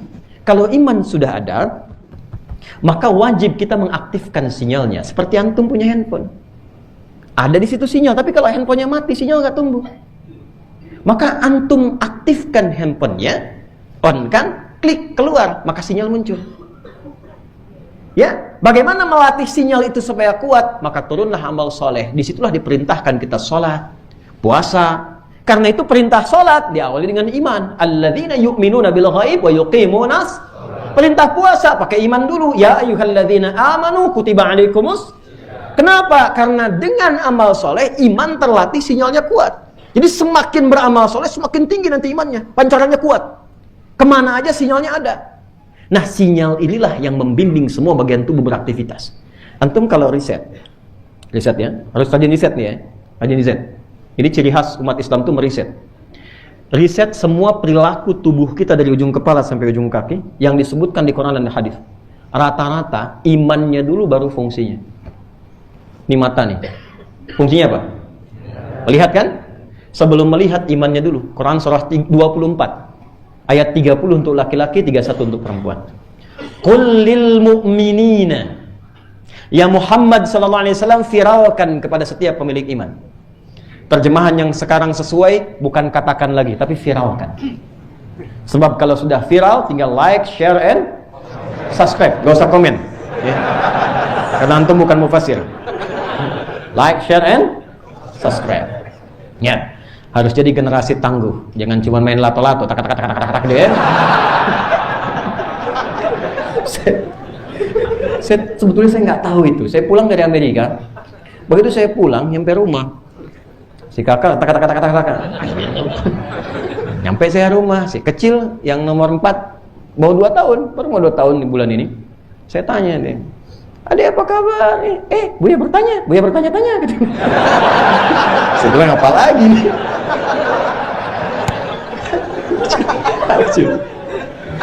Ya Allah. Sampai mana tadi dong? Jadi ketika diinstal itu masuk dalam diri kita, dibimbing kullil mu'minina. Muhammad SAW viralkan kepada setiap lelaki pemilik iman, yaghuddu min absarihim. Imannya akan membimbing matanya untuk melihat. Jadi standar melihatnya itu imannya. Jadi kalau sudah punya iman, gak semua bisa dilihat. Otomatis pandangan jadi baik. Karena ghadul basar itu bukan gak boleh lihat, memalingkan dari yang gak baik. Apa standar untuk menentukan baik gak baik itu? Imannya. Karena kalau pandangan, semua orang punya pandangan. Manusia bisa melihat sepanjang berfungsi dengan baik. Tapi kan yang dilihat itu semua bisa dilihat. Iman yang memberikan nilai. Ini lihat, ini jangan. Jadi ingat ya, ghadul basar itu bukan gak boleh lihat.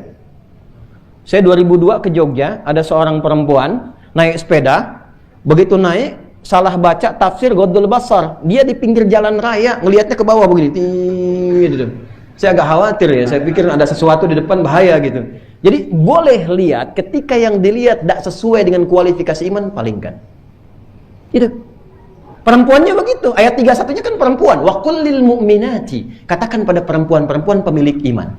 Yaghuddna min absarihinna. Orang nggak punya iman, lihat gambar yang terbuka, aurat terbuka, dia biasa saja karena nggak ada iman. Nah, begitu ada yang terlihat tak baik menurut iman, kata iman palingkan. Bahkan lisan turun, imannya dulu. Quran surah 49 ayat 11 sampai 12. Ya ayyuhalladzina amanu, iman dulu. La yasra qaumin qaum. Hei para pemilik iman, jauhi kata-kata yang tak baik. Jangan saling mencela. La yaqtab ba'dukum ba'dha. Jangan gibah, jangan bikin hoax. Saya tidak, Ustaz, bagus. Enggak seperti ibu itu tuh. Ibu itu. Imannya dulu. Nah, kadang-kadang mata dengan lisan bisa bersamaan. Keluar dari sini ada gambar depan besar, terlihat ada aurat, palingkan. Lisan, wasari'u ila maghfirah. Quran surah 3 ayat 133. Astagfirullah. Salah ini. Dan dia nggak akan telat. Astagfirullah.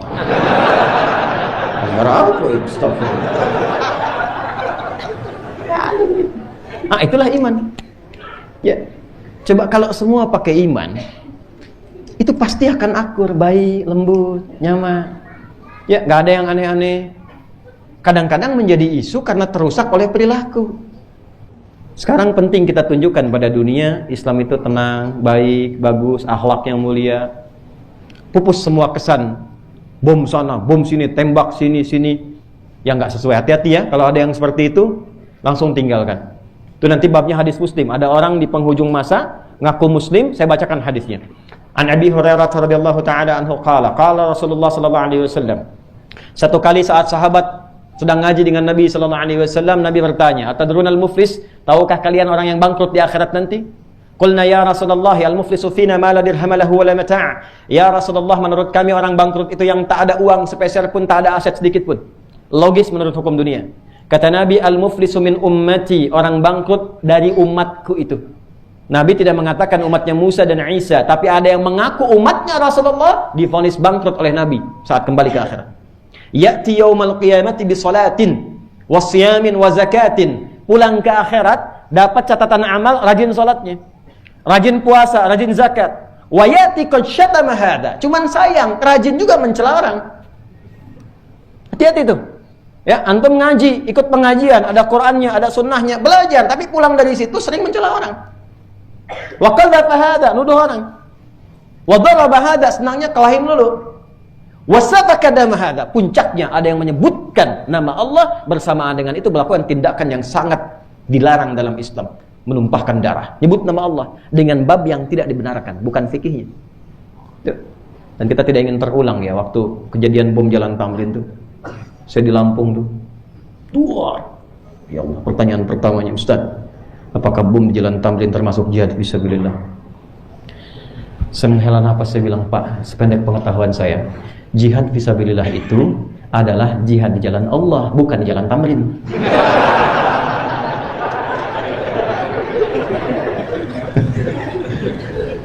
Mesti hati-hati.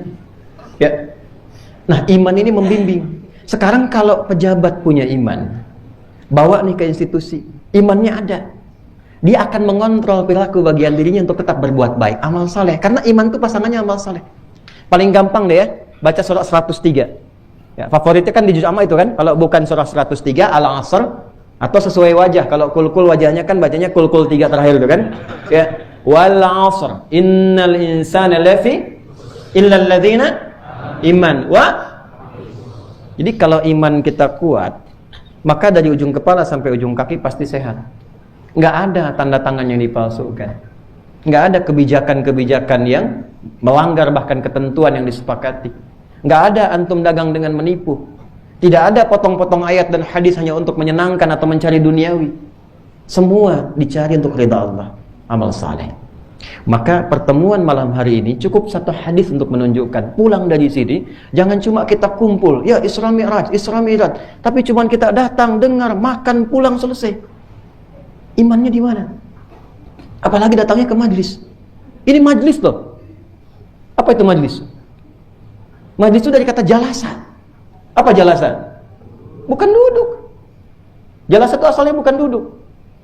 Jalasa itu asalnya al-intiqal minal a'la, ya minal adna ilal a'la. Perpindahan tempat dari yang rendah ke tinggi. Lawannya disebut qa'ada, perpindahan tempat dari tinggi ke rendah. Jadi kalau saya berdiri kemudian saya duduk begini, itu bahasa Arabnya bukan ijlis. Yang paling fasih uq'ud, sifatnya qu'ud. Karena itu orang yang nggak bisa sholat sambil berdiri, dia duduk. Bahasa Qur'annya bukan julusan, tapi qu'udan.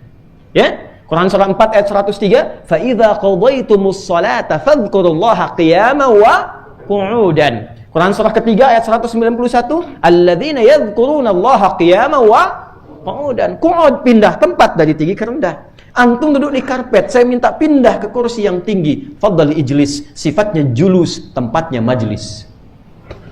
Kenapa tempat belajar ilmu disebut dengan majlis, jamaknya majalis? Karena isyarat di Quran memberikan kesan kalau datang ke tempat-tempat untuk belajar mencari ilmu, cari yang menaikkan derajat antum. Jadi antara masuk dengan keluar ada perbedaan. Ada yang didapatkan. Turunlah Quran surah ke-58 ayat ke-11.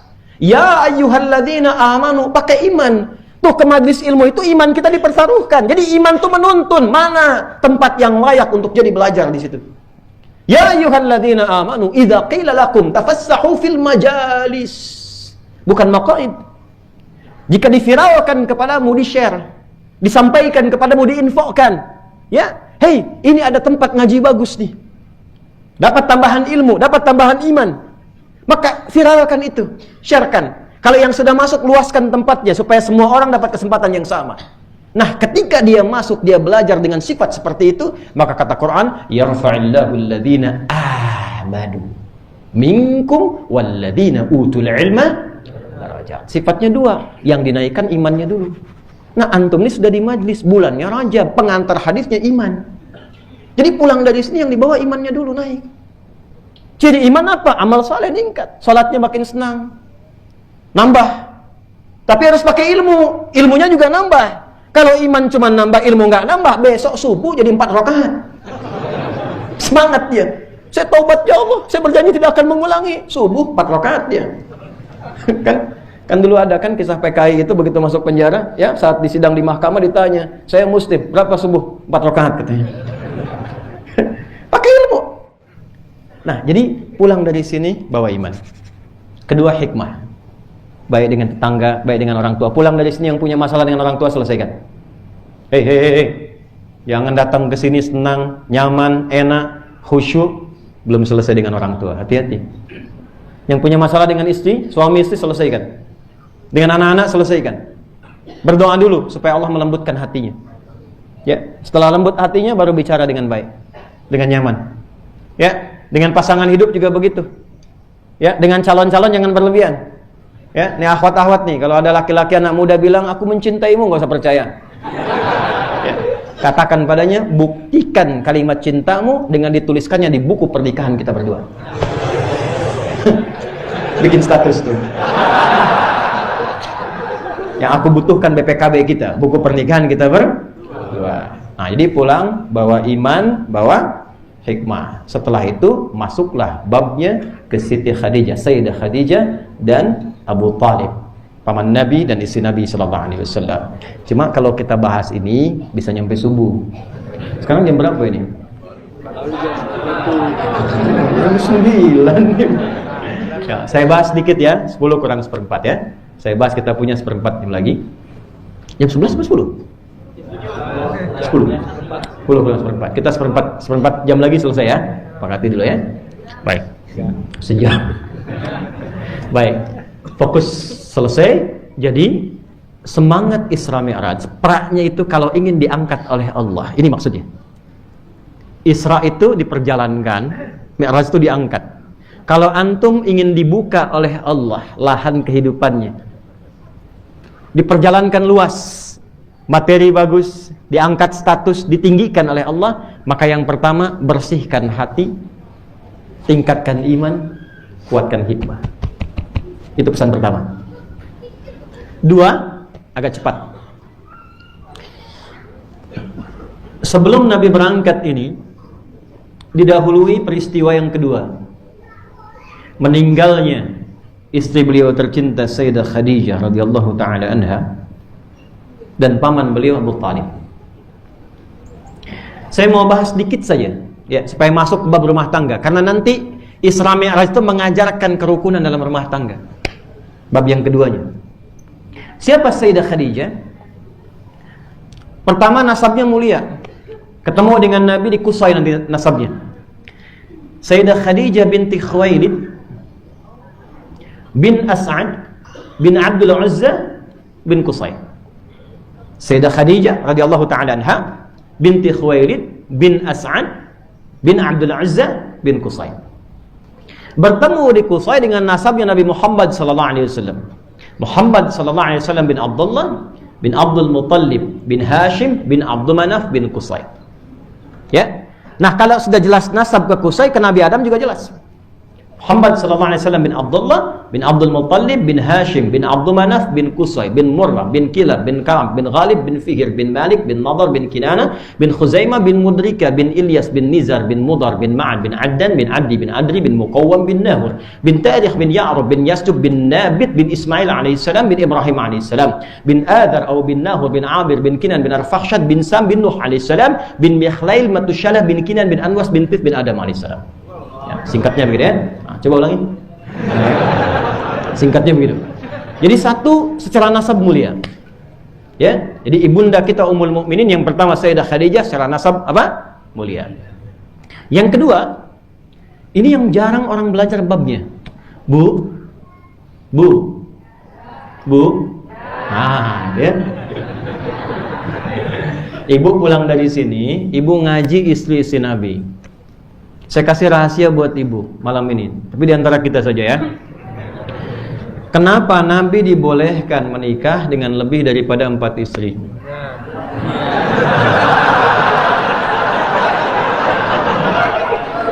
Tenang Bu, saya nggak akan bahas poligami, ibu tenang aja. Nah, itu makin malam ini makin aneh memangnya. Tapi saya lihat yang sini, Masya Allah, wajahnya semakin percaya ya. Kena lampu dulu. Nabi diperkenankan menikah lebih daripada 4 istri, karena ternyata semua istri-istri yang menyertai Nabi itu mewakili semua karakter perempuan di bumi. Itu hikmahnya. Makanya nanti ibu harus temukan, kira-kira ibu mirip siapa gitu. Enggak, ini betul, serius. Nanti ada yang mirip Sayyidah Aisyah, rajin pengajian, ngajar, semangat. Ya. Ada yang mirip Sayyidah Saudah binti Zam'ah, senang masak kue. Oh, saya tuh katanya.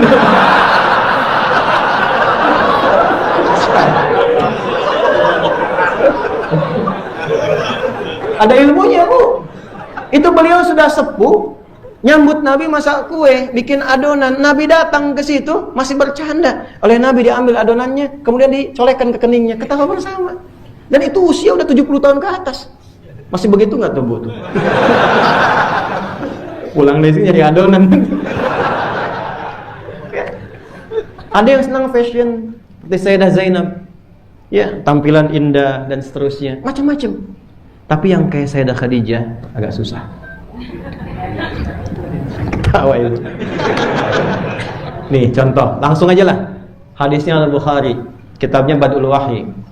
Singkatnya Nabi pulang dari Gua Hira, turun setelah periode Iqra. Begitu turun di Gua Hira belum ada wahyu turun. Begitu turun dari situ, ada yang manggil. Sedangkan beliau itu belum pernah melihat malaikat Jibril dalam rupa aslinya. Jadi wahyu pertama turun yang Iqra itu masih dalam bentuk laki-laki yang menyamar. Begitu turun siang-siang, saya sudah pernah naik ke Gua Hira ke atas. Jadi tolong kalau ngajarin anak-anak kita sirah, mudah-mudahan insya Allah yang belum berangkat haji dan umrah dimudahkan ya. Ya. Nah, cuma nggak cukup dengan amin, nabung. Kan? Apalagi biaya naik ya, makanya. Ya, kita doakan lah insya Allah dimudahkan, diturunkan ya. Lihat sini. Kan dengarnya kita Nabi menerima wahyu di Gua Hira. Dari rumah Nabi ke Gua Hira itu berapa jauh? Saya naik ke atas. Dan saya perhatikan petunjuk paling gampangnya jam besar itu di Zamzam. Jam gadang Arab tuh. Okay? Saya lihat dari Gua Hira ke situ kurang lebih 5 bukit. Ke arah rumah Nabi. Dan tak mudah medannya. Ya, setelah 6-7 kilo naik ke atas, itu sekitar 700 meter. Dari puncak atas turun sedikit lagi ke bawah. Nah, dari atas ini ketika turun siang-siang, turun ke bawah itu, ya, nanti kita bisa membayangkan. Makanya Nabi kan mengatakan, ya, misal salah satunya, kalau ingin dikaitkan gitu, Allah mencintai mukmin yang kuat dibandingkan dengan yang lemah kan? Selain tafsiran kuat imannya, juga kuat fisiknya. Karena begitu medannya. Kuat Nabi itu, bergulat. Kenal Abu Lahab? Bilang kenal. Abu Jahal? Kenapa disebut Abu Jahal? Itu ada kisahnya juga. Bukan cuma kisah jahalahnya, kisah sirahnya juga ada. Gulat dengan Nabi, kalah oleh Nabi.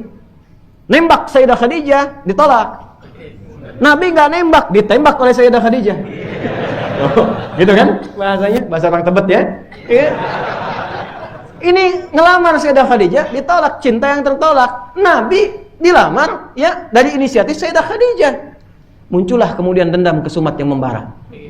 Ya, udah kalah bulat, kalah cinta. Pokoknya yang keluar dari Muhammad semua salah.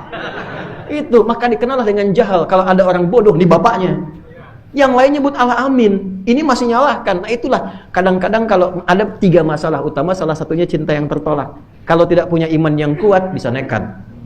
Ya, pasang status. Balik dulu. Turun nih dari Gua Hira, tengah-tengah siang, tiba-tiba ada panggilan. Ini hadis selesai. Muhammad. Nengok kanan gak ada orang, kiri kosong, belakang kosong, ke atas. Kata Nabi, saya melihat sosok Jibril itu besar, duduk di kursi antara langit dan bumi begini. Gampangnya gini lah kalau mau ilustrasikan. Pulang dari sini, kan tadi ada yang mau nyampe subuh kan? Ya. Misal jam 3 pulang nih, keluar dari sini lewat Ekopark tuh, tiba-tiba ada yang manggil. Ya. Pausin, ya. Pausin, kanan kiri nggak ada. Begitu ke atas, baju putih, rambut panjang, Pausin. Saya tanya, kira-kira responnya gimana? Nah, maka di hadis yang dikatakan tara'ibtu minhu, bulu kuduku naik, aku percepat jalanku. Jadi takut itu manusiawi. Tapi takut pada apa? Gitu. Kalau takut pada kebenaran, pada kebaikan, itu yang salah. Takut pada maksiat atau hal-hal yang fitrah manusiawi. Lihat singa, takut. Itu manusiawi. Lihat singa, singa. Kurang sehat tuh. Nah, ketika dalam keadaan demikian, masuk mau ke rumah. Begitu dibuka melihat wajah istrinya Sayyidah Khadijah, lihat Sayyidah Khadijah hilang setengah gelisahnya. Setengah takutnya hilang. Ibu bisa nggak begitu?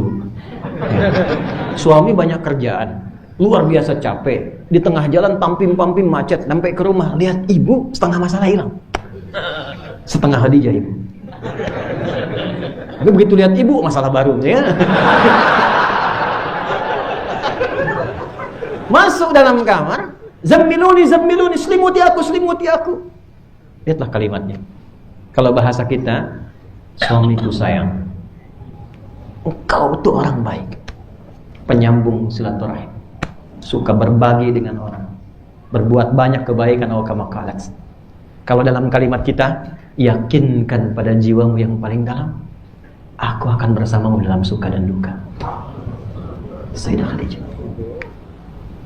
Itu yang menjadikan Nabi selalu mengingat beliau bahkan dalam tidurnya. Khadijah.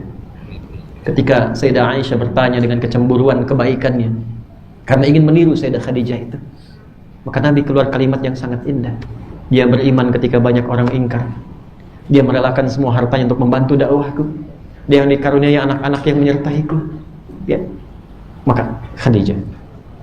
Nah, beliau yang mulia ini ibunda kita semua. Ternyata dari sejak sebelum menikah dengan Nabi, itu sudah rajin belajar. Dan sudah tahu berita viral akan datangnya Nabi. Beliau sudah menyiapkan diri. Ya. Dan persiapan itulah yang diberkati oleh Allah, diberikan taufik. Karena itu didahului dengan suami pertama dan kedua untuk menyiapkan penambahan hartanya guna membantu dakwahnya Nabi.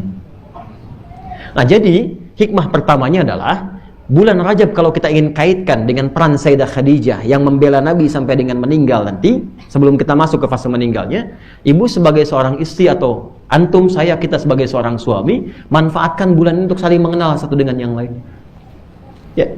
Dan pengenalan ini yang menjadikan sakinah itu mudah didapatkan.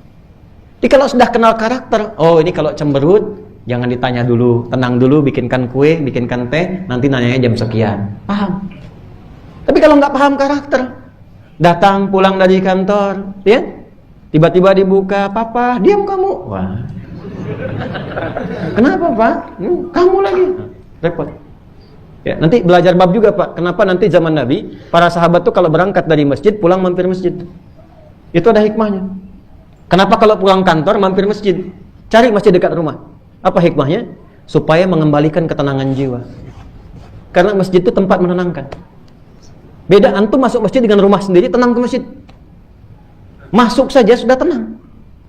Duduk enak. Ya kan? Ada di Pasar Bo itu seorang sepuh soleh, udah meninggal. Itu maaf sekali ya, saya sebutkan ini untuk penguat kita. Itu saking solehnya, saya juga nggak paham. Ada orang Qatar datang ke situ. Saya pengen bangun masjid, tapi yang rawat tuh harus ini orangnya. Sebenarnya dari mana orang Qatar ke sini pengen dibangunkan? Karena saya ketemu orangnya. Singkatnya dibangunkan, beliau yang rawat masjidnya, tahu jadwal, beliau yang adzan, dan dimuliakan oleh Allah. Wafatnya pun di masjid yang beliau rawat. Hari Kamis sedang puasa, ba'da asar, nunggu buka, lagi rebahan tuh, merem melek meninggal. Antum belakang hati-hati deh, merem melek tuh. Itu mampir masjid sehingga yang terbawa orang masjid. Jadi antum berangkat dari masjid, nyusun rencana, tawakal kepada Allah, ya ikhtiar, pulang ke masjid, salat 2 rakaat, tawakal kepada Allah, minta rezeki yang baik, pulang ke rumah itu suasana masjid. Nah, kadang-kadang yang kita nggak notice ya, nggak lihat dengan baik, ada yang menunggu kita pulang. Ini anak saya juga Pak, Ibu ya. Saya perhatikan Masya Allah, anak 2 tahun, 3 tahun. Kadang tahu bapaknya mengajar, dia nunggu sampai nggak tidur malam. Dan dia nggak kenal ustadz, dia nggak pengen tahu saya siapa. Dia cuma kenal bapaknya, buyanya. Seumur-umur belum pernah saya pulang, anak saya yang kecil mengatakan, Ustadz, nggak pernah ada. Nggak ada. Saya pulang tuh selalu, Buya. Allahu Akbar, jam 10, jam 11 dibuka pintu anak 2 tahun. Buya, belum. Kuda-kudaan yuk. Ya, jadi kuda kita. Anak kita nggak kenal orang lain, dia kenal bapaknya. Kadang anak menunggu bikin karya, pulang. Ya, kenali, evaluasi. Jadi bulan ini bulan untuk mengenal keluarga. Evaluasi lagi, sayangi kembali. Setelah itu bikin visi yang benar. Jangan-jangan yang dicari semua ini dunia saja. Sayyidah Khadijah kurang kaya apa Bu? Kaya banget. Bahkan level 3, kebangetan kayanya. Kaya banget, kebangetan kayanya. Tapi semua kekayaannya beliau paham fikihnya. Ini modal saya untuk mencari ridha Allah. Nah sekarang antum kerja tuh buat apa? Berangkat gelap, pulang gelap. Dikumpulkan tuh buat apa?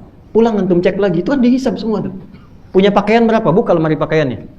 Jangan-jangan ada satu helai pakaian yang belum pernah dipakai ibadah. Itu dihisab. Makanya kalau menggunakan yang baru, pakai ibadah dulu. Nanti hisabnya ringan. Dia yang bicara. Al-yawma nakhtimu ala afwahihim wa tukallimuna wa tashhadu bima kanu. Itu yang bicara nanti bagian kita ini. Gunakan dulu tuh punya mobil, kendaraan, motor banyak diparkir, sepeda. Dipakai ibadah belum? Itu mungkin yang kadang bukan ditunda. Allah tuh sayang. Ini udah punya sepeda minta apa? Udah punya motor minta apa? Udah punya mobil minta apa? Antum tuh gimana? Sepeda aja belum pernah dipakai ke masjid, udah minta motor. Itu kan dihisab. Ini bulan evaluasi. Cek lagi semua titipan Allah Subhanahu wa taala. Anak-anak nih, katanya pengen masuk surga, pengen hafal Quran, pengen dekat dengan Nabi, tapi Anda sekolahkan di tempat yang bahkan tidak mengenal Allah. Nggak ada pelajaran sholat di situ, nggak ada pelajaran Quran. Bagaimana hisabnya di akhirat nanti? Maka seketika meninggal itu, yang di luar pamannya, bentengnya Abu Talib juga meninggal. Singkatnya, semua meninggal, Nabi berjuang sendirian.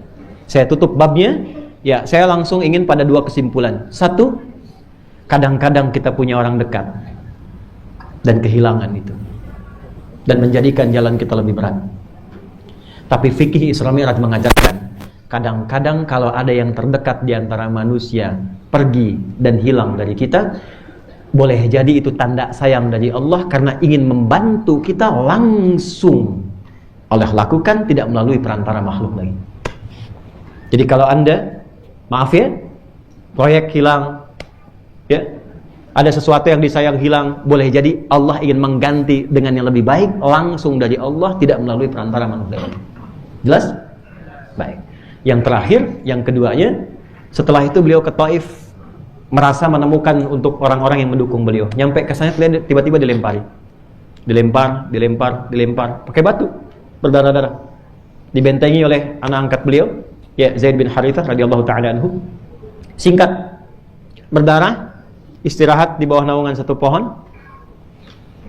Ada seorang pendeta menawari minuman dan bebuahan dalam satu riwayat. Maaf, malaikat penjaga dua bukit Taif datang, mengatakan, ya Muhammad sallallahu alaihi wasallam, atau kama qala, angkat tanganmu ke langit, mohonkan kepada Allah supaya aku menghimpit semua yang melempar engkau itu dengan dua bukit Taif sekalian. Apa kata Nabi? La fa innahum qaumun la ya'lamun. Tolong jangan lakukan. Mereka melakukan itu mungkin karena belum tahu saja. Aku bermohon pada Allah, kelak di tempat ini ada orang tua, laki-laki, perempuan, tua muda, besar kecil, yang mungkin kelak akan bersyahadat asyhadu an la ilaha wa asyhadu anna Muhammadan. Lalu perhatikan kalimatnya, perhatikan baik-baik. Ini yang ingin saya tutup. Ilahi ila man takiluni, a ila qaribin yu'limuni, am ila ba'idin yu'dhini, fala ubali ma lam takun alayya ghadiban, la hawla wa la quwwata illa billahil aliyyil azim. Ya Allah, setelah perjalanan yang bahkan melukai dan melelahkan fisikku ini, kemana lagi engkau akan tugaskan aku? Apakah tempat dakwah ini dekat dari sini dan di situ aku akan dilukai kembali? Ataukah masih jauh jaraknya aku tempuh dan di situ pun aku akan dilempari kembali? Aku ikhlas sepanjang satu saja engkau tidak marah denganku. La haula wa la quwwata illa billah. Tidak ada daya dan upaya kecuali karena pertolongan. Boleh jadi dalam kehidupan kita ada yang tidak ideal yang kita rasakan. Mungkin ada celaan, mungkin ada gangguan, mungkin dalam pekerjaan bisnis ada hal-hal yang tidak kita senangi. Serahkan semua kepada Allah. Prasangka baik, atasi dengan kemuliaan. Jangan cepat berpikir yang tidak baik. Boleh jadi itu cara Allah untuk mengangkat kita ke tempat yang lebih baik dari sebelumnya. Justru karena doa Nabi itulah tiba-tiba datang undangan untuk menunaikan Isra dan Mi'raj. Maka setelah peristiwa itu digambarkan dalam Sahih Muslim nomor hadis 162, dimulailah kemudian peristiwa Isra Mi'raj yang disampaikan oleh Imam Muslim dari Syaiban. Ya, Syaiban dia apa? Ya, Syaiban bin Zufruh. Beliau menerima dari Hamad bin Salamah, Hamad bin Salamah menerima dari Thabit al-Bunani, Thabit al-Bunani menerima dari Anas bin Malik radhiyallahu taala anhu, dari Nabi sallallahu alaihi wasallam qala utitu bil buraq. Maka sejak peristiwa itu aku didatangkan oleh Allah Buraq. Di mana datangnya? Di tempat areanya sekarang di mana dekat Masjidil Haram. Suasananya seperti apa? Itu akan kita bahas nanti di lain kesempatan saat masuk materi utamanya. Ya, insya Allah nggak setahun ya. Insya Allah. Insya Allah. Ya gimana mau setahun? Ini kan tahun ini Ramadan kan? Ya, berarti udah tahun baru kan untuk masjid ini ya. Baik, insya Allah. Saya kira itu yang bisa saya sampaikan di malam hari ini. Kita akan akhiri pengajian ini dengan dua hal. Pertama, kita berdoa. Setelah selesai, perhatikan baik-baik. Setelah selesai, jangan pulang dulu karena ada pahala insya Allah besar. Insya Allah besar.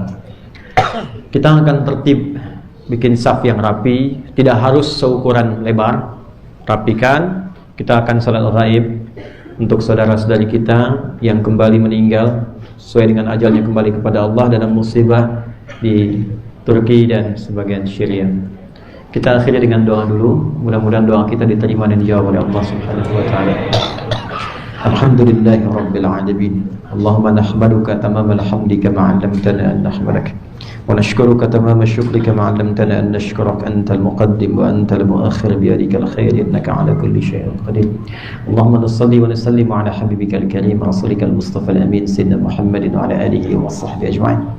Rabbana ya Allah, إنا نسألك بأسمائك الحسنى وصفاتك العلى يا الرحمن الرحيم يا أرحم الراحمين لا تدع لنا في مقامنا هذا وفي كل مقام ذنبا إلا غفرت. Ya Allah, kalau ada pendosa di area masjid ini atau sekitarannya, jangan biarkan ia pulang di malam hari ini kecuali Engkau ampuni segala dosa-dosa mereka. Wala hamman illa farajtah, jika ada yang sedang merasakan kegelisahan di malam ini, maka jangan biarkan ia pulang kecuali Engkau telah tenangkan keadaan hatinya. Allahumma wala maridan illa syafaitah, jika ada yang sakit di antara kami, mohon sembuhkan dan angkat segala penyakitnya. Wala asiran illa yasartah, jika ada yang datang ke tempat ini membawa kesulitan di kehidupan keluarganya, di pekerjaannya atau dalam apapun, mohon ya Allah angkat dan hilangkan segala kesulitannya. Wala hajatan min hawaijid dunya wal akhirati fiha laka ridwan fiha lana salah illa qadaitaha ya arhamar rahimin. Atau ada hajat yang tersembunyi yang tidak mereka ungkapkan selama itu baik untuk dunia akhiratnya, maka mohon kabulkan ya arhamar rahimin. Allahumma ya rabbal alamin alif baina qulubina binurit taqwa. Ya Allah, lembutkan hati kami dengan cahaya takwa. Lembutkan hati kami dengan cahaya takwa ya arhamar rahimin. Nawwir qulubana binuril iman wa binuril Qur'an waj'alil Qur'ana sahiban lana fid dunya wa syafi'an lana fil akhirati ya arhamar rahimin. Ya Allah, bimbing dan cerahkan hati kami dengan cahaya Al-Qur'an.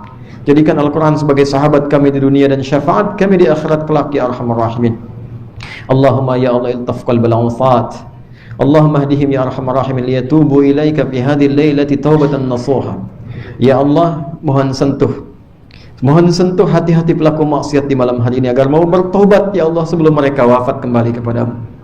Jadikan taubat mereka ya Allah, taubat kami di malam hari ini taubatan nasuha.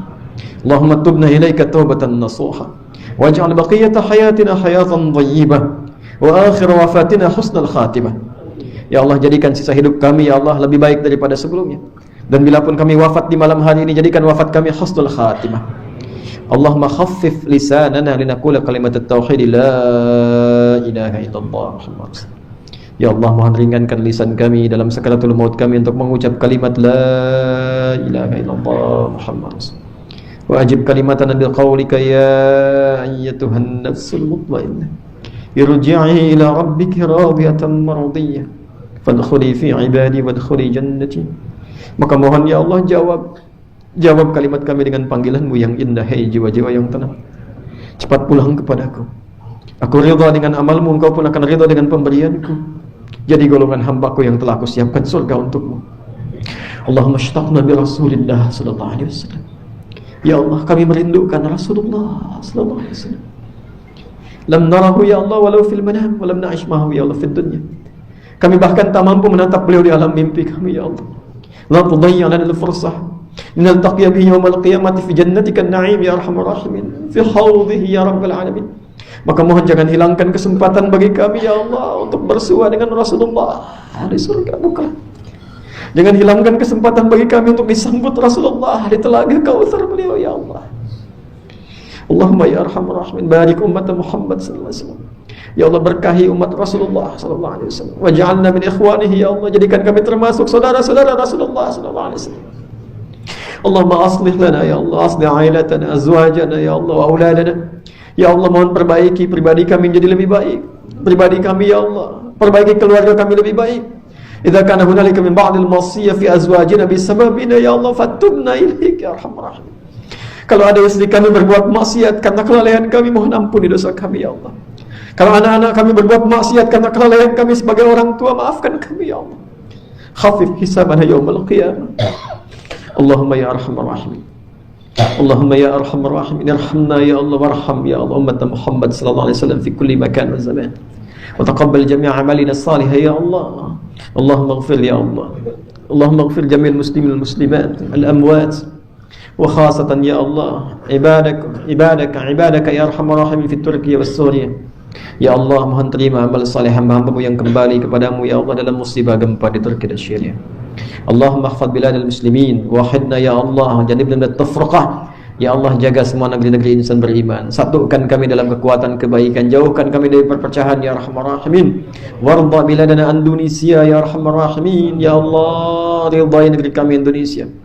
Cintai kami hamba-hambamu ya Allah, janibna minat tafraqah, jauhkan kami dari perpecahan. Waj'al baldatana ya Allah baldatan thayyibatan tardaha, jadikan negeri kami negeri yang kau ridai, penuh berkah dalam kebaikan. Allahumma ihfadz ulama'ana waj'alhum mukhlishina lakad-din wahfadz umara'ana waj'alhum udala. Ya Allah, mohon jaga para ulama kami, berkahi mereka ya Allah, dan ikhlaskan mereka ya Allah, dan jaga para pemimpin kami supaya mereka bersikap adil dalam kehidupan. untuk meringankan hisab mereka di hari kiamat ya arhamar rahimin. Allahumma rabbana atina fid dunya hasanah fil akhirati hasanah wa qina adzabannar. Allahumma barik ya Allah sahib hadzal masjid ya arhamar rahimin. Nawwir qabrahuma ya rabbal alamin. Ya Allah, berkahi nama yang melekat pada masjid ini ya arhamar rahimin. Berikan jariah untuk menerangi kubur mereka ya arhamar rahimin. Limpahkan jariah kepada keluarganya ya Allah. Percikan kebaikannya kepada kami ya Allah. Alhiqna ma'al ladzina an'amta 'alaihim minan nabiyyin was-siddiqin wasyuhada'i was-salihin wa hasuna ulaika rafiqa. Wa sallallahu ala sayyidina Muhammad wa ala alihi washabbihi ajma'in. Wa akhiru da'wana subhanakallahumma bihamdika asyhadu an la ilaha illa anta nastaghfiruka wa natubu ilaik. Walhamdulillahi rabbil alamin. Assalamualaikum warahmatullahi wabarakatuh.